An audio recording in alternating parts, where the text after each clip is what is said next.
Hi everyone, welcome back to another Nioh live stream. I'm Nate and I'm joined by Ian, maybe Tom a little bit later. What's up, Ian? How you doing?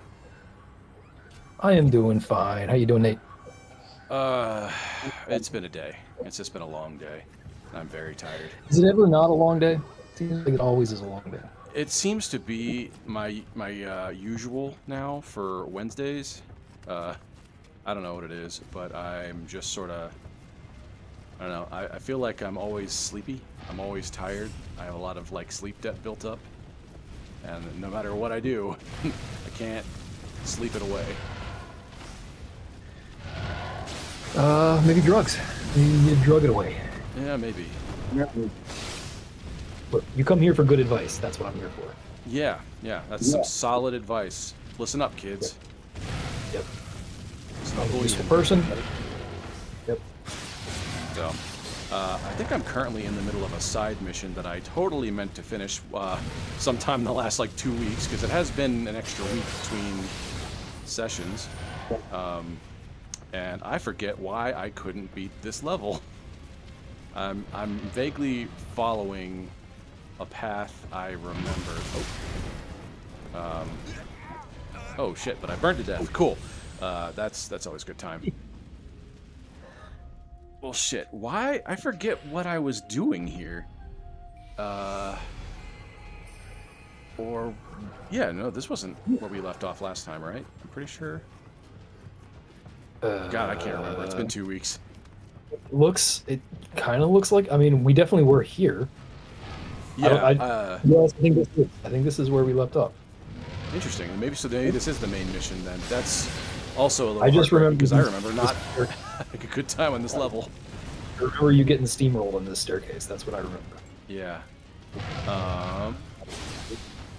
Well, I know I was here earlier in a level, for one level, but I think I'm back again. So that's what's got me, like, thinking otherwise. But we'll see. Whoop, whoop. There we go. Okay. So in the meantime, another one of these sons of bitches. Where you at? Where you at? No? Okay. Weird. Oh, he's going up the other way. So I know I was coming down here. What was I doing? Shit. Oh yeah, these guys. There was something in this room that I blew up.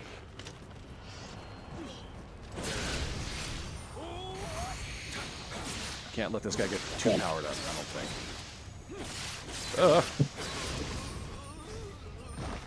think. Are you listening to that guy's death rattle? Ooh. Do you think you would do that when you die? I hope I wouldn't. I mean, you want to believe that you've at least got like a neutral to cool last words, I guess. If you get anything at all. I just sort of wonder, like, do people make noises when they die? Like, if they're not getting like terrified when they die, you know, like they're not like, if they don't die of fright, so they're not like shouting or screaming. I'm sure there's some like, oh my god, I forgot about the upswing. I did and I didn't. I forgot how flexible it was. I know that they say when people drown, you'd think they'd make like a commotion and splash everywhere, but they actually go down quiet because they're panicking. Well, they're also drowning, so they can't make noise. You know what I mean? Yeah. I suppose that's true. But like they are. Oh shit! There he is. Can I just? Oh no! Oh, how about I just let him hit me? What about down here? Anyway, so what's been going on in your neck of the woods, man?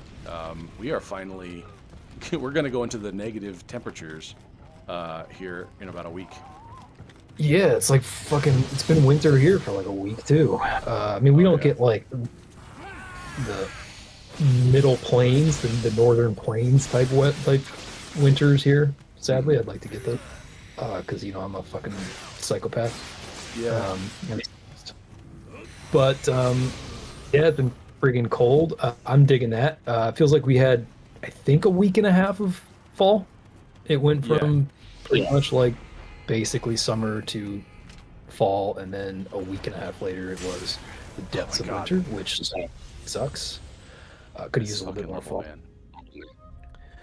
Uh, got a new camera to test out. That's fun. Oh Doing yeah. that. And then Yeah. how's that newfangled website you got going on? Yeah, Been you know, putting just any new stuff on there? I will be this weekend probably. I was planning on doing it last weekend, ran out of time. But I got a few ideas. Things going up. A new photo or two gonna go up there too. Probably have a new post. Just been getting my gear set up because I'm getting ready for 2026. We did a trip to Acadia last year, and I'm thinking, where do I want to go next? And so I'm going to get my. In the meantime, in the cold, in the coldest depths of the winter, I will probably be planning some of that and getting my gear set up. So that's what we will be doing. Uh, all of it's fun. The gear part's fun. The photos are fun. The editing's fun. The website is fun. The printing is fun. That's probably what I'll be doing next is printing. Printing. Okay. Are you gonna have your own So, little like home exhibit of all your favorites? well, so I definitely will. Um, this is so it's been a long time coming to like set up my printing, my at-home printing solution. Um, so I've got a big professional and printer to do proper art prints on really nice art paper and all that kind of stuff. And then the next part of that process, after I, get good at the printing part, I'm gonna try and figure out how to I'm gonna learn how to make my own frames and stuff. Uh, Oh, so you're just control gonna the be whole. the one-man studio, That's the basically. idea. Yeah, trying not to farm out any of it, trying to do all of it handmade, all of it by me. So that'll be Wow. fun. We'll see how that goes. Yeah. So I've had a few people request some prints for Christmas. So Yeah, I gotta definitely. get that Like shit the, together. I should have just shot that guy in the head. Anyway, This place is no, a little. dude, everyone can like two-shot me. Everyone in this level. Like this I this mean, game's like I even upgraded. I figured out that there was something on the tree here, the skill tree down here at the bottom. Uh I yeah, the one that I'm on. I have my attack plus 12. I apparently haven't been doing that. So no wonder I felt underpowered because I haven't been upping like my actual raw stat for my swordsmanship or whatever. So there's that. I'm sure, somebody sometime will be screaming at me that I should have done this, that, or the other thing from a long time ago, and I wouldn't have had nearly as much trouble. yeah, but that's part of the fun, right? I mean, people Oh, tune in yeah. so that they can shit. I mean, that's why I'm here. I'm here to shit on you. That's the point. Well, there's no That's why. shortage of things to shit on. That's the idea of Woeful Wednesdays. Yep. That's the fun part. We all know that Speaking I of, do better with antagonism in the background. I don't want to take the focus off this game while we're still in the fucking middle of it, but we have broached the topic a couple times previously, but I want to pick your brain as what you would want to play next after this. Let's see. I don't know. Oh, hang on. Kind of thing. We try not to die here. There it is. Okay. Here's that at least. I won't lose my souls. I will always call them souls forever and ever. Yes, that is the correct thing to do. But I think see. Miyazaki's. Yeah. I'd be down to play another Souls game, or at least something from, I suppose. God, I don't know. Part of me is like, you better play all the EA games while you can, until their merger goes through, and then you don't want to touch anything they've ever done ever again. When it doesn't yet feel prohibitively yucky to do it. Exactly. Like, it feels only marginally more yucky than the average game. So, for those of you who don't know, EA basically has I was it teamed up with Jared Kushner's hedge fund to be bought out by the Saudis, I believe. Among so many others out there. So yeah, and here's the thing. I don't know at this point that it's that it matters. You know what it is? Well, it's because I'm not convinced. Look, let me preface this. I majored in Middle Eastern history in college. I know a lot about this shit. I know all about the fucking Saudi Arabians. I get it. That regime is fucked up and terrible. Yeah. My only point is, I'm not convinced that like anybody in power in America is that much better. Oh no, I don't. You know what I mean? Really think so either. They're like, I guess my point is like, they've kind of always been terrible. Yeah, this is just like them. You know, jeez, he did 90% of my health in one go. Jeez. Anyway, yeah, I guess you do raise a valid point. I just don't want. Well, I guess it's all kind of meaningless now anyway. But yeah, having, you know, not without any protest, without giving them a fight of like, don't take my shit, don't. What? Oh, god damn it! Really? Oh my god! I am trapped in here. Oh my god! Holy shit! This is really dangerous with this dude. Like double team. This is a little bit like. And he's so strong. Oh, hang on. This is like Ornstein and Smo, except in like a quarter of the arena. Yeah. Less than that, like a sixth of the arena. Okay. All right. Let's start. At least I've cleared that out. And I've got another heal. Okay, cool. Jeez, I remember having to fight this guy before, and he was not easy. Holy shit. I'm a little panicking, actually. I'm like, God, this is no fucking joke. You're right. You got a lot of health. Yeah, right now, but these guys have shown even the minions can fucking take me down in 2 hits. Patience, baby. And then he's got a super mode at halftime, like every other boss.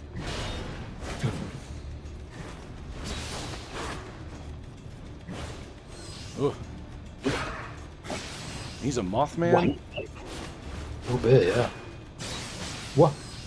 Wah. So here's a question. Do we think he can just legit fly, like Superman? Oh, God. Good question. I don't know. I mean, I think he can Like, at you see a lot of least characters like this that can just, like, hover. Does that mean that they can fly? I don't know. I guess he it doesn't must, seem right? to be showing any other, like, effort. So, I don't know. Like, how does one... What must it feel like to fly like this? Like, it'd be, like, I can sort of imagine, like, how birds must feel. Because they actually have a mechanical means of... Yeah, they're doing mostly so. just falling. Damn it! I literally stopped to heal myself. I waited for him I mean, to here's do the thing. something. What did we learn here? We learned that this is totally doable. That last run was actually pretty fucking good. You just made one mistake there at the end. Yeah. Hopefully that other dude doesn't come back and I don't have to fucking rely on my super to clear the space out. And man, that's a hike to come back. You can do it. God. Jeez, I can't even fucking see. Where am I going? Oh my god. Brain, baby. I just have hair and eyes looking at me the whole time. Alright, I'm just gonna run by. Oh my god. This is such a far run back. I don't even remember what all I was doing. Still the worst part of Souls games, in my opinion. Yeah, absolutely. We still have not learned to evolve past this nonsense. I know. They've gotten kind of better. Has Silksong done anything? Like, are you still playing that, by the way? Yeah. Oh, it's still going on. Are you just taking your time, or is it that hard? I mean, I'm like 50 some odd hours in. I actually am not finding it that hard, to be honest. Oh, really? Now, Well, yeah. So here's the thing. I think that's for a couple of reasons. One, I do think I benefit from this just being my jam. So I've played a shit ton of games like this, and Yeah. I'm probably better at this than I would be at another type of game. It's not to say that I'm really good at this game, full stop. It just means that I'm better at this game than I would be at other games for me. Yeah, it's in your wheelhouse naturally. Yeah, it's in my wheelhouse, right? So that's one thing. Second of all, I do think people generally are confusing difficulty with punishment, right? We've Yeah. talked about this before. Like, Silksong is pretty punishing, and it is challenging, no doubt about it. Like, the gameplay itself is super challenging, but you do get better at it the more time you play. So, but it's similar to Sekiro in the sense that the deeper you get in the game, the easier it kind of becomes because you get so much more powerful, and you also just get better at the game. Yeah. The problem remains, though, that when you do die, there's always fucking runbacks everywhere. It's just like runback city. So, like, some of the runbacks are better than others, and then you get pretty good at the runbacks, but ultimately it just takes a shitload of patience to deal with the runbacks. And I think some people people are confusing difficulty with consequence. Right? So, like, in Sekiro, there's a lot of really hard bosses, but it's not that punishing because when you die, your respawn points are usually pretty close to the boss. So there's not actually a lot of runbacks in Sekiro. So it's actually not very punishing, therefore it doesn't feel... For example, one of the hardest games I've ever played, actually technically hardest games I've ever played, is Celeste. Okay. But Celeste is like the least punishing game there is. You just like But pop it's also right back to where you died. Yeah, and it's an instant load. I mean, you do get... It's screen-based, right? So you got to beat... It's a platformer where you have to beat the screen, right? And so it will send you back a couple screens, maybe. But, like, that's the course. It's like... Think of it this way. It's like if Mario... It's exactly like Mario, where if you die, you get sent back to the beginning of the level. But there's always, like, a load screen on Mario. And then you have to, like, load back into the level. Like, you know, there's, like, a few things you need to do to start over. Celeste is just instant restart. It just sends you right back to the start of the level and you go again. And you just go again. So you can fail as many times as you like, and you just get to keep trying. No stops, no interruptions. That's my jam. I wish more Souls-likes were like that. No runbacks. No... In fact, I don't know that I've ever played an actual Souls-like that just has the instant retry. Yeah, that'd be crazy. That'd be a game changer if you just had like instant respawn. It would, and you know what I think? I think they could crank up the difficulty of the bosses in that case then. Yeah. You know? Like, you could make Melania even harder if it was just... It wasn't... Because Melania is not a hard run, not a long run back. It's just right there in the next room. Mm-hmm. But it's also... You still have to look at load screens. Right? So you're sitting there for a good 30 seconds to a minute, and then you respawn, and you have to, you know, trot back into the stage. I'm talking about instant reloads. You know? I think if they did that, that would be my perfect Souls-like. And if Silksong were like that, that would be kind of a perfect game for me. And I think they could actually crank up the difficulty on some of those. Yeah, the problem for me, it's not that it's so difficult, it's that it's just long. And because I'm a grown-ass adult who has other things and I can't... Like, I'm not playing every single day. You kind of lose So, your like, I'll go 3 weekends or so, probably, without playing, and then I'll have a night where I, like, to myself, where I get to play, and then I'll go another 3 weekends where I don't get to play at all, and then I have another night to myself, finally. So, like, you know how it is, grown-up life. Yeah, true. You got things to do, you got a lot of things competing for your time, you gotta make choices about what you're gonna do with your evenings. So Got him. Also, Silksong is a fucking Metroidvania. mission. Fucking A. Yeah, nice job. Also, Silksong is a Metroidvania, of course, and so when you stop in the middle of a Metroidvania and don't play for a while, and then come back, Oh, you gotta like it's like, reorient yourself. Yeah. yeah, it's like, what the fuck was I doing? Where do I go next? What's the next thing on my list? Hmm. That's always a pain in the ass. So, so it's not like instant in, instant out. It's like when I have an evening to play, I load up, but it takes me like half an hour to figure out what the fuck I was doing last. So it's not the most efficient way to play, but also I'm not in a rush for this game. I'm taking it very, very slow because why not? Yeah, it seems I like don't. There's not. you definitely enjoying it. Yeah, there's not any other games out right now or coming out anytime soon, except for Metroid Prime 4. That one I definitely plan to play. That one looks dope. Okay, that's cool. So, yeah. I reached level 100 just now. Sweet, that's cool.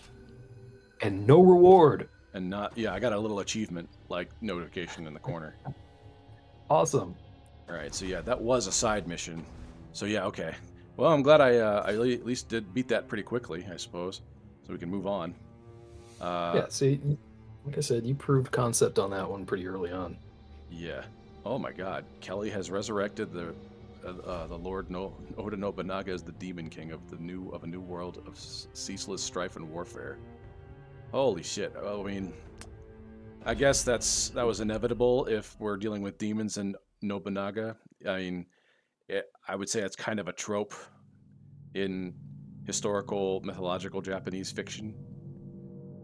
I don't know if you are super boned up on that trope, Ian, but that has been the case in several franchises. That if Oda Nobunaga is alive and well, he is probably either A, going to die and then become a demon lord, or is already using demon powers. So just an FYI on that one. Demon powers. Yeah. What do we classify as demon powers? Well, technically it's yokai, but yokai are just mythological beings, but they're kind of how do I describe it? They're not necessarily inherently good or evil. Some of them are one way or the other, but they're all sort of a breed. But they're kind of like fae folk, how they're supernatural, but they're not heaven or hell oriented exactly. They're just kind of nature spirits and supernatural beings. But certain of them have a bit more of like a hellish, like as we Westerners understand it, they have a bit more of a hellish attitude. Like Oni are giant ogre demon things. They do inhabit the underworld, and they are definitely evil and mean and dangerous. But they're not like the devil. But they even some of them are like punishment of the wicked. Like they are the evil that other evil is afraid of. So they're kind of like chaotic neutral. I would say chaotic evil that will consume pretty much anything in front of it, or try and destroy anything in front of it. They don't like adhere to any one side, I guess. Sure. I don't know. But you know, if hell is a prison, they are definitely the wardens of that prison, but only because they are pretty much the only thing that the inmates are scared of. Because they're just as bad, if not worse. All right. Well, I mean, you could put that to good use, maybe. That's kind of what, like yeah. That some of it is that way. Yeah, but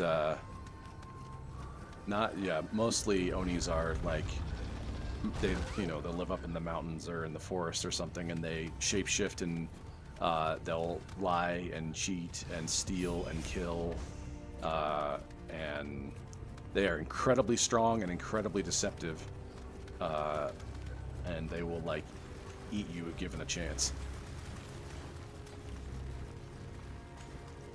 So, what do they want? Generally just death and destruction. All right. They are just genuinely. They're just a warlord without a cause. Also, I have 2 people on my team, and man, that changes everything. That is incredible. You got a crew, kidding me? baby. Yeah, I'm rolling up with my homies here. Oh, jeez, that's awesome. See, makes this such a would difference. annoy me. Whoa. Although, melted maybe if I was, like, annoyed by this, I'd probably be like, okay, yeah, let's just... But, like, that's my least favorite thing about Tears of the Kingdom. It's your companion dude. Yeah. Because, like, they come with special abilities that you often need for the environmental puzzle solving and shit. Are they like but then they in place also, of the like champion powers from Breath of the Wild? Yeah, which already annoys me a little bit because then I have to rely on those summons in order to use the powers. Mm-hmm. But the real problem with that is that they also, when they're out, they will fight for you. Okay. I don't want that shit. Like, don't be shooting dudes. Don't be, attacking dudes if I don't want you to. Like, that's my job. Get out of here. I'm playing the game. Okay. You don't want the for help. me. No, I don't want the help. Yeah, it's like Destiny, man. Like, that's my kill. Get the fuck out. I don't want to play with anybody else. Oh, so you're just that greedy. Okay, got it. So here it is. Like, the most annoying thing in Destiny Yeah. is when I'm playing and I'm like, I'm having fun, we're having a good time, and then like other dudes are like killing the dudes I'm about to snipe. Like, that's no fun, man. You don't get a chance to hit your rhythm. Yeah, it's just, I basically just don't get a chance to play. Like, and it's not that I don't get a chance. I do. It's just like it's uneven. It's like so much is out of my control. I'm not the one doing it. It feels a little bit like I'm not playing. So, which you don't mean, man. Like, I want to play. I don't want to watch. I don't want other people to do the thing for me. I want to do the thing. I want to play. That's true. That's the You definitely like to get involved, and you love to optimize. I'd say you're very much one of those kinds of players. 100%. Yeah. Like, but you optimize based on like an idea you had, not necessarily like what's the strongest technique, what's the strongest combination. It's more like I got an idea. How do I make the best of it? Yes. Correct. Yeah. Like, I got a way that I want to play. Yeah. How do I make that? Right. How do I get the most out of that method? Because actually, most of the time, like, that's the way I play Dark Souls too. Most of the time, I'm not actually playing an optimized like meta build. Like, I'm playing like a naked asshole with a sword mostly, because I want to play a certain way.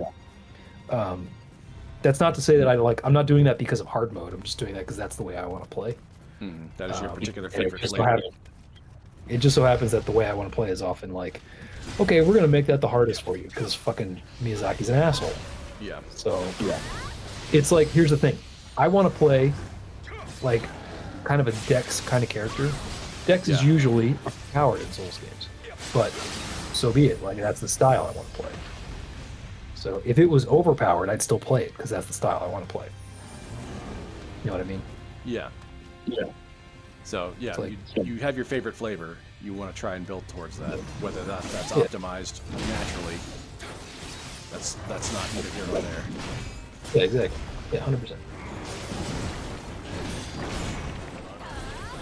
It'd be awesome if Miyazaki would be like, hey, this game that we're making, being fast and agile and using a like longsword is the most powerful build. That would be sick.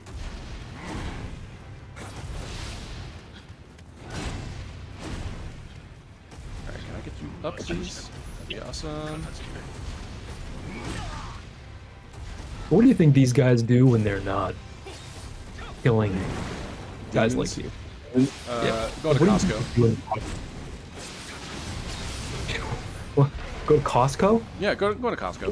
When they're not on duty killing demons, they're probably just going grocery shopping like anybody else. I often think about this. Like, what are we meant to believe? Are they just like? Is it like Schrodinger's cat? Like, they don't exist until we engage with them.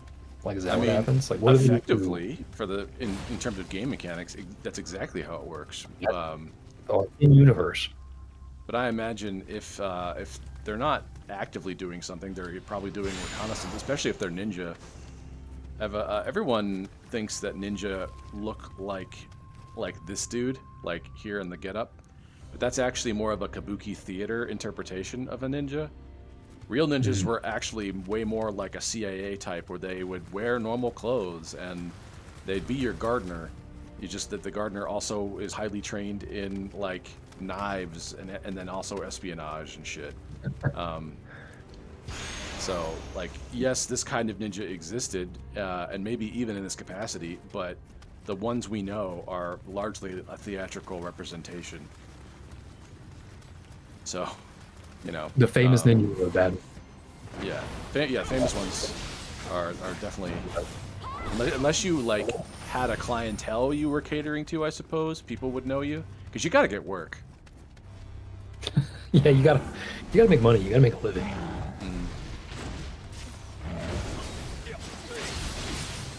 God, we are melting these guys. I'm sorry, this is just like the best fucking feeling in the world. Well, Like this is took because you've no never time. experienced Yeah, being, this is being incredible. powerful. Yeah, being not on the back foot, wild, absolutely unique unheard of. Yeah, this is nuts. I'm digging this. I just like the. It's a nice relief. It's just sort of like a, oh, it doesn't have to be like this. Nice change of pace, yeah. Yeah. I get it. I get it. So, yeah, this is great. All these dudes I have to basically play fucking footsie and chess with. I was like, nah, sick 'em, boys. It's all good.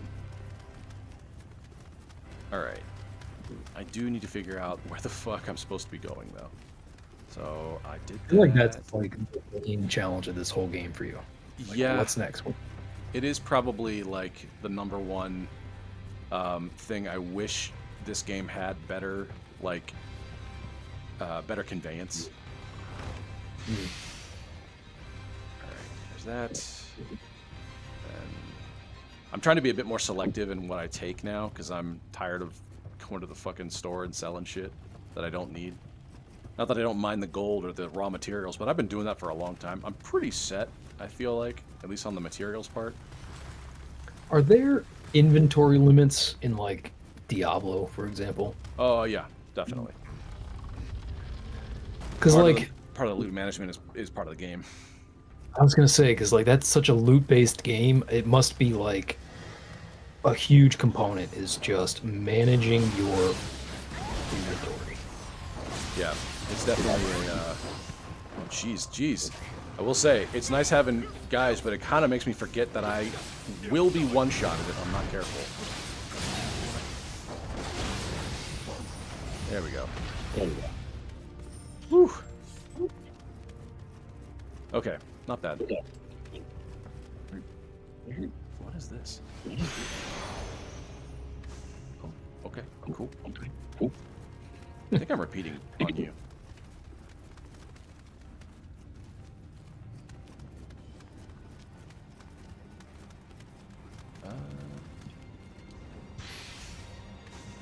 Cool.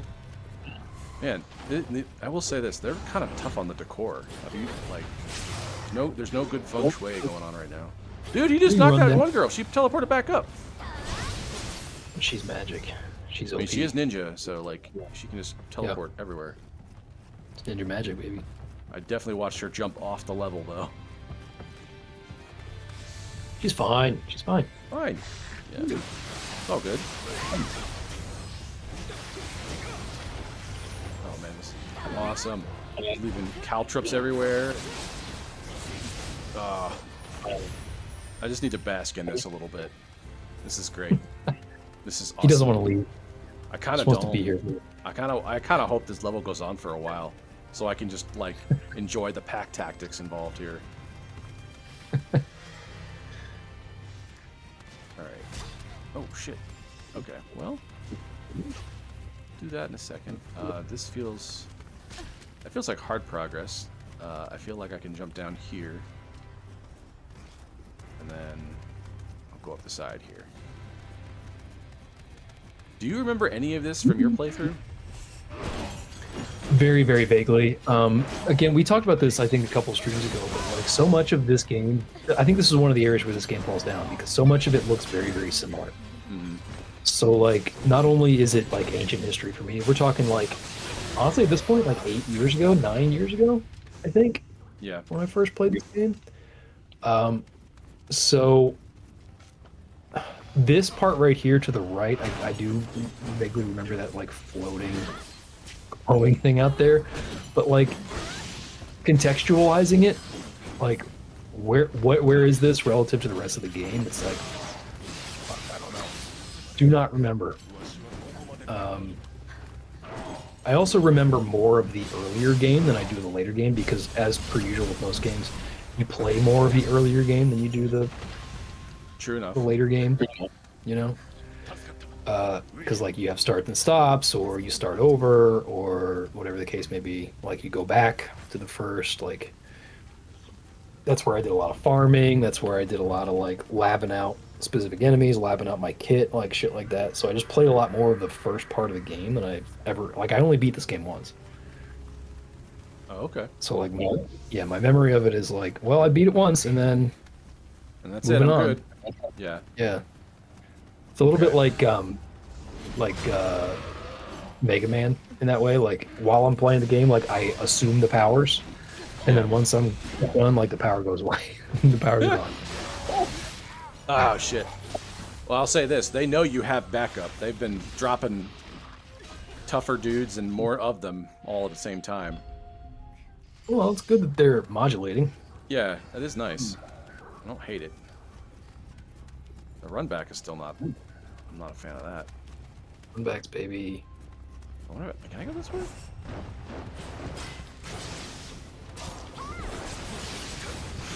And I don't mind the extra experience if I can, you know, get my souls back in time. Yeah. What is a game that you think you could do back to front 100% without a guide? Ooh. There's a couple, actually. Oh. Definitely Breath of the Wild. That one's easy because I think I've beaten that probably. You know that whole times. map? Yeah, I've 100%ed it.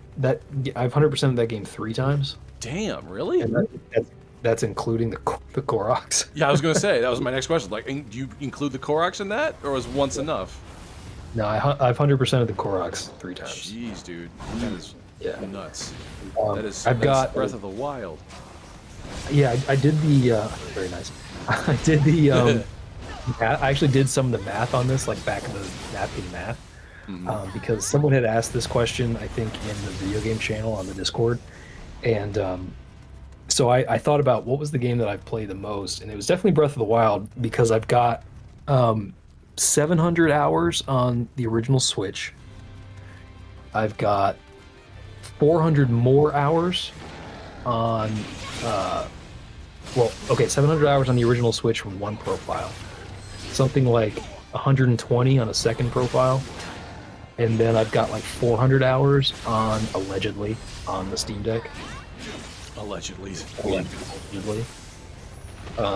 So I think that probably comes out to something like 1,300, 1,400 total hours.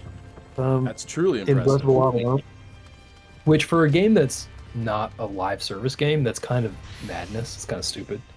Yeah, but the map and physics are so much fun to work with, though. That's the thing, right? Like I play it the same way that I play Destiny. Like I'm not even necessarily logging in to do a mission. Like I'm just going around to play the game and kill some dudes. Like I do that a lot. So that's probably one. Yeah, so that's definitely one that I could do probably blindfolded. Another one's probably Twilight Princess. Okay, both Zelda games, got it. Do you like this franchise or something? Over the course of my life, I've probably put more hours into Zelda games than any other franchise for sure. I was thinking recently about how much I miss Twilight Princess and how much I want to play through that again. I really wish that they would release the HD remaster on Switch 2. I think that would be fucking amazing. Yeah. So there's that. Another game, easy. Super Mario World for sure. Yeah. Could speedrun that game. I think Mario 64 is that for you, right? I could do that, yeah. I mean, not that I've not that I've played it like so many times or something. I mean, definitely most of it, but only like the 80 to 90 star like amount, I guess. It's only like the back quarter of the game that I'm like, I really need to pay attention. But it also helps that like every every level has the same amount of stars, and they all have. I can always count on the 8 red coins and the 100 coin star, and then everything else has a fucking like clue towards it. Yep. So it's not that I even have to know. I probably do know at this point, because I did one-shot it for a charity. I remember like a charity prize. Yes, I remember this. Yeah. So I can do it. Other games that I wouldn't need a guide on that I could just do pillar to post and 100%. Can't be that many more. I'm trying to think. They're probably mostly Nintendo games. Definitely Mario World. Mario 1 for sure. Played the shit out of that game. I could definitely blindfold that one.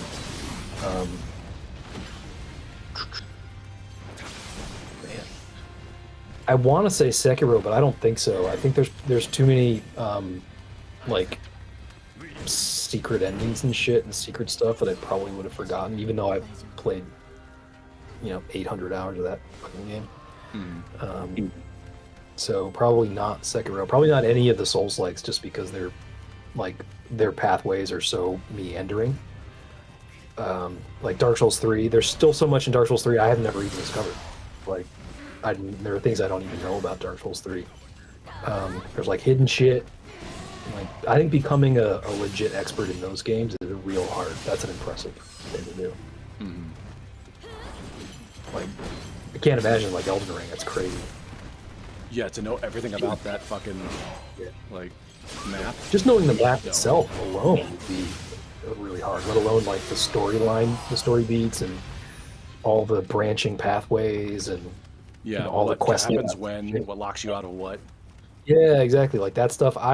No way am I gonna commit that to memory. I'll never even discover half of that shit.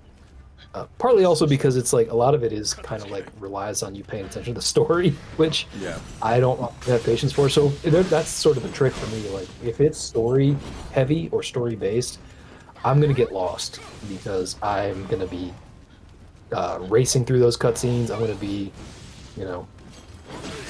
not reading the text. Real scumbag gamer shit that I probably should not do. Yeah, that's me. What about you? What's your what do you think that you could do? Like that you have the most expertise in? What's the game that you have the most expertise in? I would say Earthbound. Really? From, Super Nintendo. Yeah, I know every bit of that game. That's a game that I actually have put that amount of time into. Like, wow. Yeah. For a while, it was my #1 favorite game, and now it's still in sort of a nebulous top 3. Man, You didn't notice about me? I'm a bad friend. I had no idea. Look, I knew you liked Earthbound. Like that was I knew that. I just didn't realize it was like that deep. Oh yeah, yeah. That game showed me how much I like RPGs. Okay. So I remember it because it was I got into that and Ocarina of Time basically within the span of the same year. So it was repetitive. Yeah, it was the summer that Emily stayed with us, and she played both of those things, and I just sat and watched her the whole time, and I thought that was the coolest fucking game ever. Yeah. And it was a lot of fun. So yeah, I blame her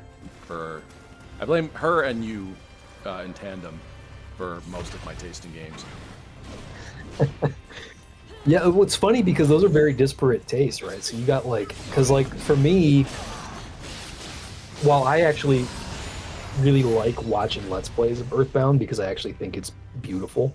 I think Earthbound is a beautiful game. It's also just really quirky and adorable and cute and it's got a vibe about it that's just pleasant to be in. Yeah. And the soundtrack's amazing. But soundtrack's amazing, and it's obviously got, like I say, the beautiful art, the 16-bit art, right? The most beautiful game generation, in my opinion. Unique charm to it, for sure.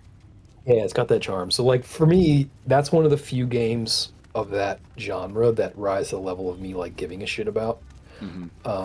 But otherwise, it's so anathema to my favorite style of game. I would never play it myself. Yeah, Like, well, it's not that I wouldn't ever play it. I just would never elect to. Like, yeah, if it'd be something a like, Torture Tuesday thing for you. yeah, maybe. And like, I would do it for like the channel if that's what we decided to play or something like that. But Yeah. because it's not like I would. I know it's a good game. It's not like I think it's a shitty game, but I Mhm. would never just choose to play it on my own. Um, but like, yeah, it's funny that those are your two like top types of genres, like um, Yeah. action games, action adventure games, and then RPGs. Like that's kind of cool. Yeah, Yeah. I'm much more limited. You're much more varied and broad in your That's interests true. and But I haven't ever put 1,400 hours into a single game before. I don't think. I've never really tracked Earthbound, but it's definitely like over 500 hours in that game for sure. yeah. And that's just Yeah. playthrough after playthrough after playthrough. So Earthbound is Mother, yes? Yes, it's the English localization of Mother 2. Right. And so Mother 3 has been that like mythical Yeah, game. it doesn't actually have an official release in the West, but a lot of people have translated it. Yeah. And so that's the mythical game that everybody is waiting on Nintendo to release like a Western version. Yeah, and they won't. And they won't. No, of course not. Because there's money to be made and people to be pleased, and they won't do either of those things if they can help it. Especially nowadays. It Fucking feels like. I mean, we've talked about this before. Nintendo's always been a baffling and deeply obnoxious company. Mhm. Like It's the Disney of from video games. yeah, exactly, right? Like they know what they have, Yeah, and they know what they are. they're getting as much as they possibly can out of it. They're extracting every bit of value they possibly can. Yeah. And this may be generalization, but they also approach it from like a sort of Japanese kind of approach, which is, and the only thing I mean by that is that they think very long term Yeah. about their IP. Like they're not necessarily making decisions going from quarterly earnings report to quarterly earnings report. I mean, they are, but like even more important to them is generationally, how much brand value can we generate out of Accumulate, market? Yeah, right. Truly. Uh, I yeah, think so I heard somewhere that they can like, operate at a loss for like 30 years and not care. yeah, they are unique, not just in I think video games, but I think they're unique in all of entertainment. It's like between them and Disney. You made a good point there that like they have such a cash printing machine in Pokemon that Yeah, they could truly. fuck up every release. This is when that conversation that was happening after Wii U, where people were like, they're going to not make hardware anymore. They're going to go under. They're going to be software only. It's like, y'all don't have any idea how much fucking money Nintendo has. If Like, they choose to that, do software only, that is their choice, not their that's their desperation. choice. They'll never be backed into a corner to do Yeah, that. they're Like, not they Sega. are, yeah, like they've got relative to their overhead and relative to their size, they are more insulated from that kind of shit than Microsoft is. Microsoft is more beholden to the market and more beholden to, dips in the market than Nintendo is. Because Microsoft, like, they do have to answer to, quarterly earnings reports to these shareholders every quarter. Like, they do care about every minuscule dollar at the end of every day. They need that profit every single year. Mhm. That infinite growth. To your point, Nintendo just doesn't need to do that. If they want to take a loss for 6 years, they can take a loss for 6 years, and no one's missing their bonuses. Like, Or yeah, at least recently, up until recently, even the CEOs will take cuts to their own salaries so that yeah, other people's bonuses don't get cut into because they're already making so much money. Which right. I mean, I do not know for certain if that's still the case, but that move in and of itself had made A me lot of like things. them as a company a lot more for a long time. I mean, Iwata famously did it. I mean, that was sort of like Yeah. a culture that he sort of like fostered. And I do think that there was an era where there was a nicer, cuddlier, softer Nintendo under Iwata for sure. Yeah. But I mean, Iwata, like anybody else, he was a capitalist. Like he was out there to make money too. Like Sure. it's not like he was bladed from. He was also that a kind of shit. gamer and an artist who liked games. Yeah, right. Yeah, and he also Understood just that was games not. could be fun. He was also Yeah. just not a shitty dude. He was a normal human in a job, in a corporate job where he had Yeah. corporate responsibilities, right? Yeah, Like so many which- of us. Right. Yeah. So like I do think that there was a time when Nintendo was maybe not quite as soulless, maybe. Yeah. Cutthroat. Yeah, although I don't know that it was ever just like I don't want people to get the impression that because of like Nintendo's recent behavior that somehow this hasn't always been them. They've always been hyper provincial and protectionist over their own shit. Sure. Again, same way Disney is. They've always made what some people call weird Nintendo decisions, WNDs. Like they just have never behaved like a normal company. They're not predictable in that way, and they're out there to serve Nintendo. They're not out there to serve anybody else. Yeah, true enough. I mean, such as any company, I suppose, any given company. So the only reason that I am less inclined to like shit on Nintendo is not because they're not protectionist and anti-consumer like every other company are. I do though think that they don't operate on the infinite growth Mindset. shovel paradigm Yeah. that so many other, not just video game companies, but Any like publicly company. traded companies in the world. Yeah, exactly. Like they obviously, as we already established, they want profit absolutely, and they can generate it basically at will. And maybe that's so like it's not because they're altruistic. Maybe it's just because they can afford to not go after the Fortnites. To not try to make everything the next Fortnite. They don't need to because they've already got infinite money. And so like, don't get me wrong. Like I don't think they're out there being like better human beings than anybody else. I just think the end result is they're generally not as sweatshop stuff aside, like making people work 16 hours a day, the case may be, they're not hiring and firing people willy-nilly as if they're cogs in a machine that don't have value and don't exist, right? Yeah. And so that's the only element I'm speaking to. Like again, they may be hard on their employees, and I'm sure they do crunch. I'm sure that they are still not like an ideal employer all the time, but we don't see them doing massive layoffs the same, like repeatedly over and over again, like the same way that Microsoft does. It's just that they're not based on that sort of risk insulation model that EA and all these other monstrous Western companies are, where they use labor as a buffer between them and their corporate failures. Right, so like whenever corporations fail, whenever they're Yeah. management The decisions, CEOs get the golden parachute and the workers get fired. yeah, and then exactly. So they take big fucking risks, big fucking swings, and the labor in the company is subsidizing that risk. They're wearing all of that risk because all that happens when those risks fail, 99% of the time, they just get rid of the labor. They make their books look good again by eliminating a lot of liability on the liability side of the ledger. And it makes their company look valuable again so that they keep their stock prices up. And then they do stock buybacks. They artificially pump up their stocks. They take their infinite pile of cash that they are in fact sitting on, and they reinvest it in another big risky move. And then when that doesn't work out again, they fire a bunch of people, and it's like, that's the cycle, that's the model. It insulates them from risk. It's a risk-based model. I know this because I do this. I don't do this, but I work at a company. In the company industry that does that. Correct. Yeah. Exactly. And I'm, I don't in a cause tidal leadership waves, but I role do at live a on the company beach. where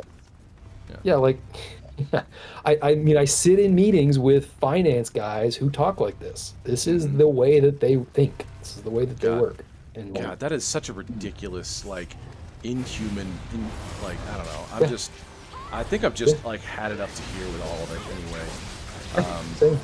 I was listening to some of my coworkers, basically say not all CEOs, like, you know, like not all men vibe. The other day, and I was like, I don't know. I still spoke up a little bit, but I really had to pull myself back because I'm just like, and yeah, I know, not all CEOs, not all men, but my God, plenty of them.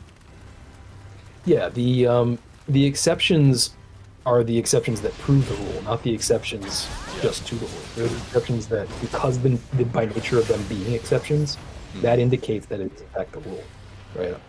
Yeah. So, and also, like, even the ones that are good ones, like Iwata, as we just said, like Iwata was a good one, but he was still beholden to stockholders. He still was not giving games away for free. Yeah. You know, it's not as if he never fired a person ever in his whole life. Like, even Valve, was a guy you know, creating the fucking GameCube to save console gaming. Yeah, right. I feel like the Steam machine has represented a lot of people's faith being restored or something. That's the thing. I would caution people. I get the instinct of that, and we've talked extensively here on this channel about how great Steam is, frankly, and like that's like the last good thing in gaming. And it's true. I believe that, but with the caveats, of course, that nobody's perfect and neither is Steam. Yeah. But I think we make an error if we think that like somehow Gabe and Valve are like any if we like if they were threatened. Steam is actually similar to Nintendo in that sense, that Steam is kind of insulated. They can't really be threatened right now. They can fuck up for years and years and years and still be fine. They are not a publicly traded company. They make more money than God. They print it for free. And they get to do whatever the fuck they want, and they can have all the failures they want. That's why they keep taking big swings. Like the new hardware is a big swing. The original Steam Deck was a big swing. The old Steam controller was a big swing. The Valve Index was a big swing. None of these things are like super high profit margins. They do them because they got a shitload of money and they don't know what else to do with it. So let's give our people a chance to do something that they want to do. Yeah, not to mention, they are like the Steam OS is proliferating like crazy now, with the like inception of the Steam machine. Like a lot of systems, especially with Windows fucking up 11 as much as they are. Correct. Force feeding you AI, and also the AI is in charge of security. Also, we're gonna have to keep track of all of your data, whether you like it or not. We're not even hiding it from you anymore. And so the thing about Steam is, like, I'm very grateful that we are in a position where Steam can exist the way that it does. Make no mistake, though, that if Steam ever had a strong competitor, if Steam ever had, like, if Valve ever had picked up the pace, and if they actually provided a real alternative to Steam, and if Valve ever had real incentive to screw over their customers, they would. Of course they would, because that's what profit-seeking corporations with no competition do. Someday, Steve Valve will be a publicly traded company, almost certainly. Yeah, Gabe will retire, and not that he's like the one holding down the decency of it all, but you know, it's private. They've not done an IPO. They haven't made any noise about doing an IPO, but someday, someone's going to get a hold of that company and change it for the worse. Change it, exactly. On a long enough time scale, that's what happens to pretty much every company. Yep. And that's because we don't regulate capitalism properly and we don't tax rich people. That's why that happens. So, like, people always wonder, like, well, what's the solution to all this, like, all these layoffs in the video game industry? It's pretty fucking simple. It's empower labor unions. It's regulate corporations, and it's tax rich people. Those are the three things you got to do, and then this shit will stop. Well, it's always there's what is it? There's nobody wants to do that because either A, they don't understand it, or B, they're voting Republican. Yeah, so, and they say they want to go back to the good old days, whatever. I'm like, oh, the 1950s when we taxed the rich like 90% of their you know, 90% maybe. like above a certain mark. Yeah, okay. If that's what you You really ever heard of mean, Gary then yeah, Stevenson? I'm on board. You ever heard of Gary Stevenson? No, I don't think I have. He's my hero. He's a British dude. He's our age. He made he made millions of dollars on Wall Street. He was one of the best traders at Citibank for a long time. He's from East London, uh, and he is waging a campaign right now for taxing the wealthy. Great. And he's an economist, and like he knows his shit. He's real smart, but he always says shit like that, basically. That like, gotta tax the wealthy. That's the solution here. Is wealth gap is the real problem. Yeah. Yeah. So, if we want to see things not be like the enshittification that we're talking about here, that's where this is coming from. It's our failure to have a will to do anything about this shit. So it will continue to happen unless and until we make those individual changes. So I know. I see all these young guys like basically shilling because they've been convinced that they too could join the club one day, and they should be grateful for all the good things they do have now. And I'm like, I'm not saying don't be grateful and be, definitely always have a grateful mindset, but my God, you don't know what it used to be like. Shit, even I don't know to the extent of what it used to be like, but I do remember when things were a bit more optimistic. Well, that was one of the things. That's what made me think about Gary Stevenson. He was being interviewed by I think Piers Morgan a few months ago. He's a TV show host over in England. Yeah, I remember him not being super nice.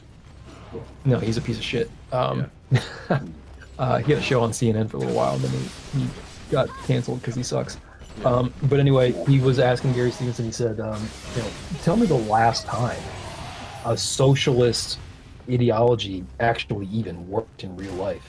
And Gary Stevenson said, yeah, I can give you an example. 1950 in the United States of America. Yeah. When we fucking taxed people at the highest tax rate was like in the fucking 90s. Yeah. And it wasn't even like we took all your money, like 90% of your entire money. No, above a certain percentage of it. Yeah, we just taxed 90% of what you made above that. You still made money. You still got, I don't know. They're convinced, can't have my money. Yeah, it's the Barstool sports crowd. It's the dudes like, who are doing crypto, the dudes who are playing DraftKings and FanDuel all day long, and day traders and shit. It's hyper masculine, like hyper competitive. All these alpha males. Yep. God. So Oof. that's the world we live in now, baby. Yep. Yeah. So that's why I think like when people shit on Nintendo, it's like, yeah, you're not wrong, but like, man, are we talking like small potatoes relative to the bigger fish we gotta fry? Like, there are way worse actors out there that I would focus my attention on. Like, as far as I'm concerned, Nintendo's just sort of run-of-the-mill corporation, whereas everyone else, like, so many others are like properly evil. Like Activision before the acquisition by Microsoft, like they were properly fucking evil. Yeah. Terrible fucking company. I think that's the main concern about Microsoft right now, is that people were hoping that Microsoft would be like the antidote to the shitty behaviors from Activision. No. I think what we're seeing is that's working in reverse. It's actually Activision turning Microsoft into Activision. Yeah, it's just virally infected them now. Which is like, oh my god. Yeah, it's like the worst thing that could have happened. It's why I was always out there campaigning. Absolutely not. There's absolutely no way in hell that they should have approved that merger. That was fucking insane. Or that acquisition. It was deeply illegal, frankly, as far as I'm concerned. Oh yeah. I mean, it definitely wasn't a great idea, but how was it illegal, do you think? It's antitrust law. Oh, okay. So, the American regulators under U.S. law, this is what happened under Teddy Roosevelt, and when they busted up the railroads, the oil companies, and steel companies and shit in the late 1800s, early 1900s, back in the Gilded Age. The telephone companies and such. There are laws in place to prevent companies and corporations from establishing monopolies over specific markets. Sure. Even that. And it is. Hi, Tom. Hey. It is the job of the regulators to review those proposed mergers and acquisitions under the auspices of the laws in place for antitrust legislation. And like what they don't do anymore is review those mergers and acquisitions to assess competitive impact. Sure. This was actually something that was instituted by Robert Bork a long time ago. He was a advisor to Ronald Reagan.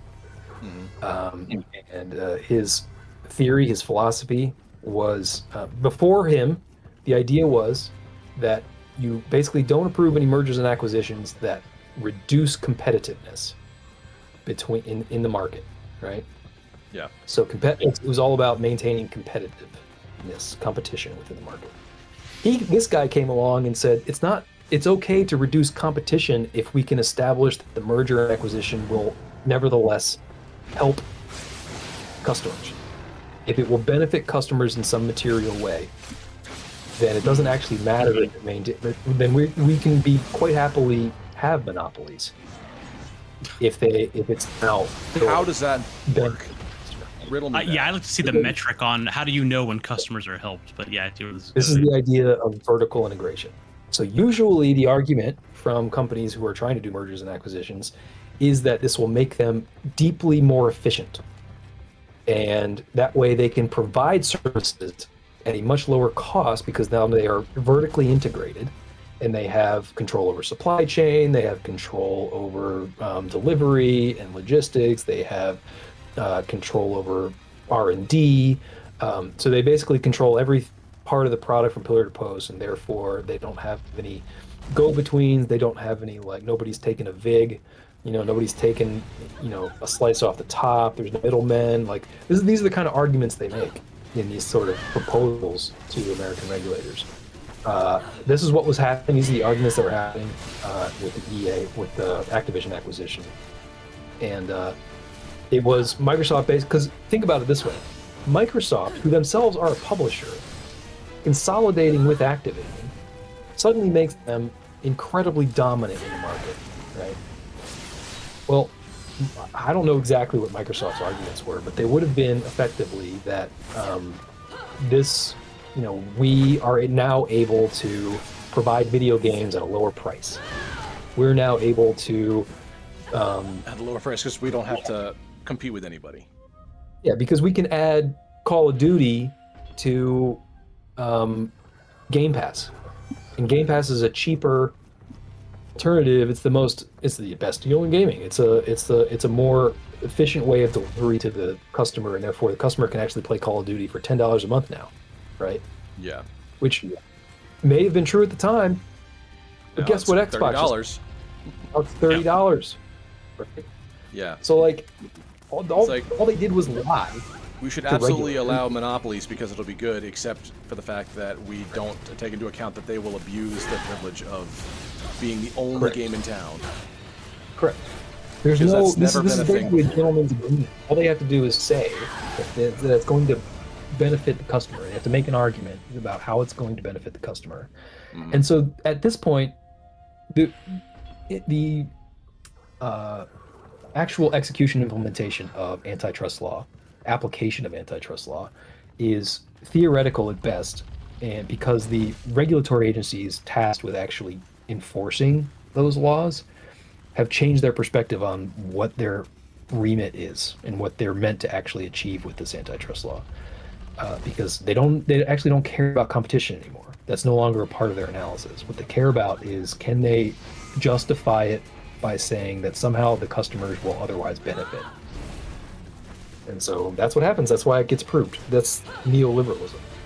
Which is also so wild thing. I mean, like, obviously they're going to do whatever's in their best interest for money, but the fact that they argue that, and I don't know if that's like by a judicial standard that has to be kept, but like, where's the check and balance of saying, well, how do we materially track that that's any better? Like, whether or not it's something that can be solidified, it's like, well, how do you know? How do you like make good on that promise of the customer will benefit when there's they literally probably what happens in most cases is that as part of the regulatory review, a company like Microsoft would probably submit accounting books and would probably submit models to suggest, here's how much we make from this.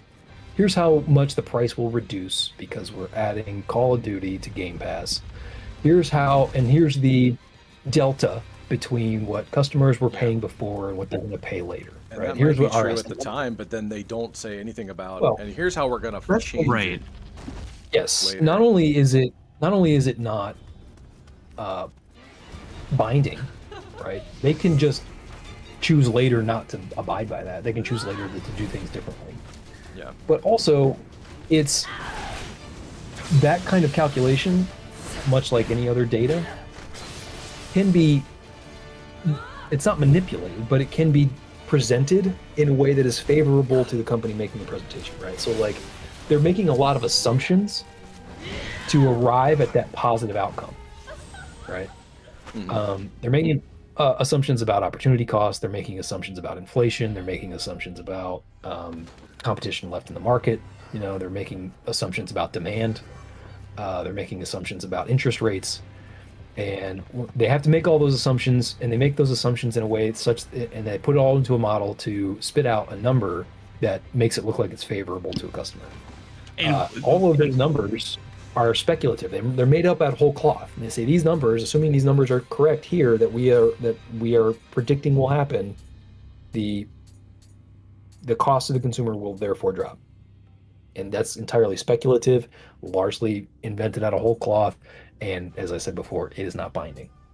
No one is, to Tom, your question, like, nobody's tracking it. Nobody right. There's no follow-up. It's not like an inverse parole where it's like, okay, well, obviously, like, someone on the government or whoever has to do this appeal side is like, okay, sure, that seems like reasonable. But if we're not actually like following up with like, okay, all they're presenting is like their output, right? It's like, oh, how much more service or whatever they are trying to argue is benefiting the customer. It's like, okay, but no one is even doing that. Even if you take them at their word, okay, they say, well, we offer this much service, our speeds are better, blah, blah, blah, whatever they present to the court. It's like, no one is trained to actually do that. Like there's no review board, or at least not a review board who understands how to like actually gauge what that means. Like all they're saying is like, well, it sounds like it's going to be good for whatever it is that stuff is that you guys are doing. But Correct. That doesn't mean anything. Like there's no, if that's supposed to be a government agency that works for the people, why are they just sort of assuming like, yeah, it'll be better because they'll have more stuff? Like, yeah, that doesn't mean they're going to offer it or any cheaper. No, like there's no, right. Like no one's watching the price like fluctuation of the services that they're claiming are going to get better. Why is that? Yeah. Why do we allow that?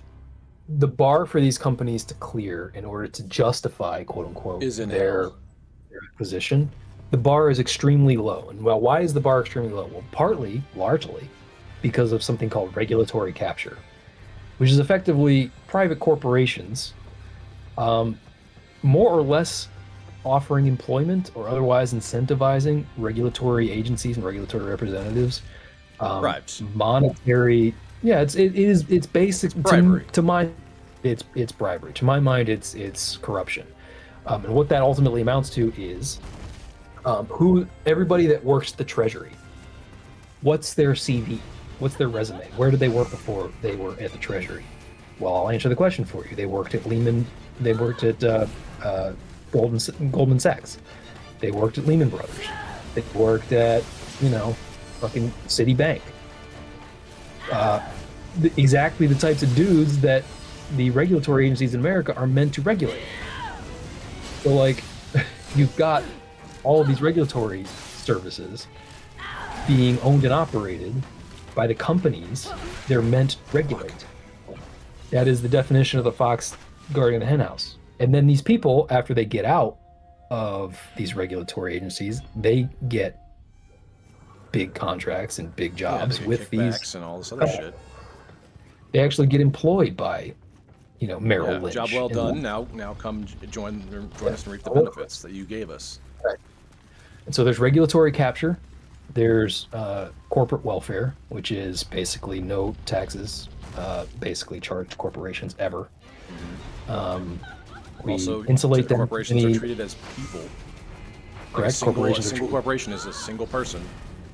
Correct. So Citizens United empowers corporations further, and we construct our labor laws such that basically unionization is effectively impossible. And so we insulate corporations from all of that risk intentionally. And then we allow them to consolidate and create monopolies. It's the reason why you only have one choice for your internet service provider, really. Like Yeah. you've got one decent choice, and then you've got like weird wireless, like satellite choices, like like no real competitive choices. You have one internet company that you get to choose to use.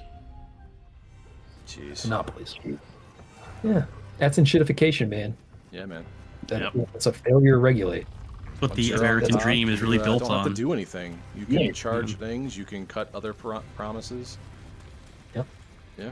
Anyone's free to create their own monopoly, if you just get enough lucky money enough and are already. shitty enough to do that. Yeah.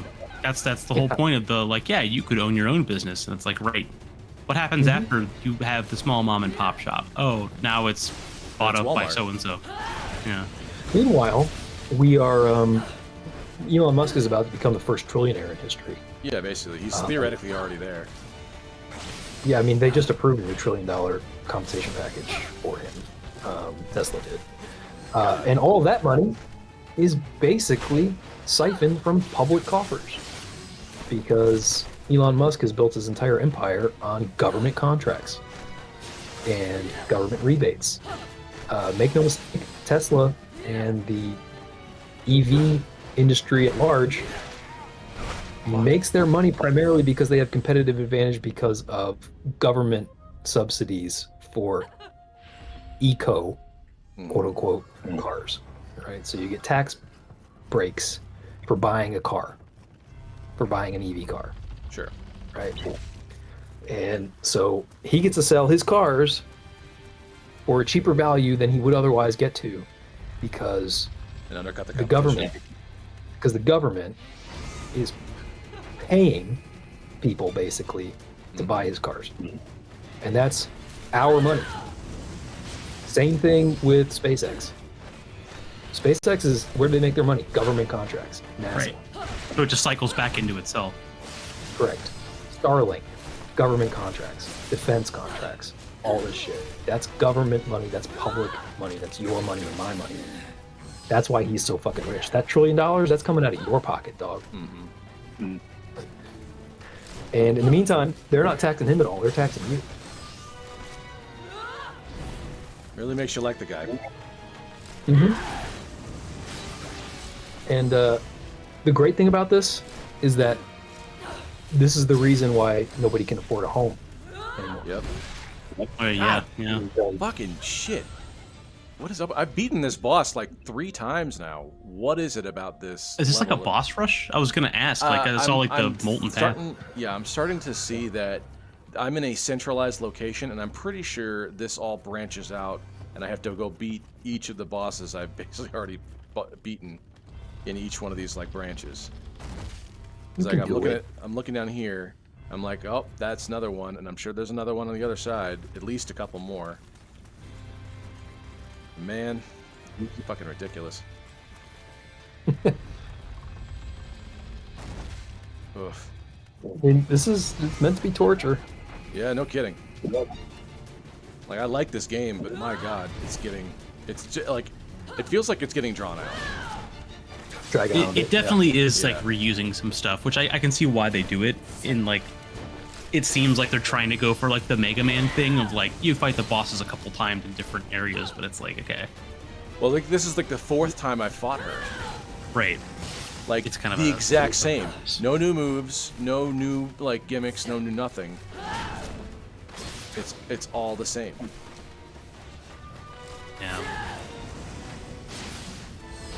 Our choice Yeah, of games and our choice of topics, I feel like, really does add to the theme of Torture. Misery. our Suffering. misery. Yeah, it's you our know? pessimist hour.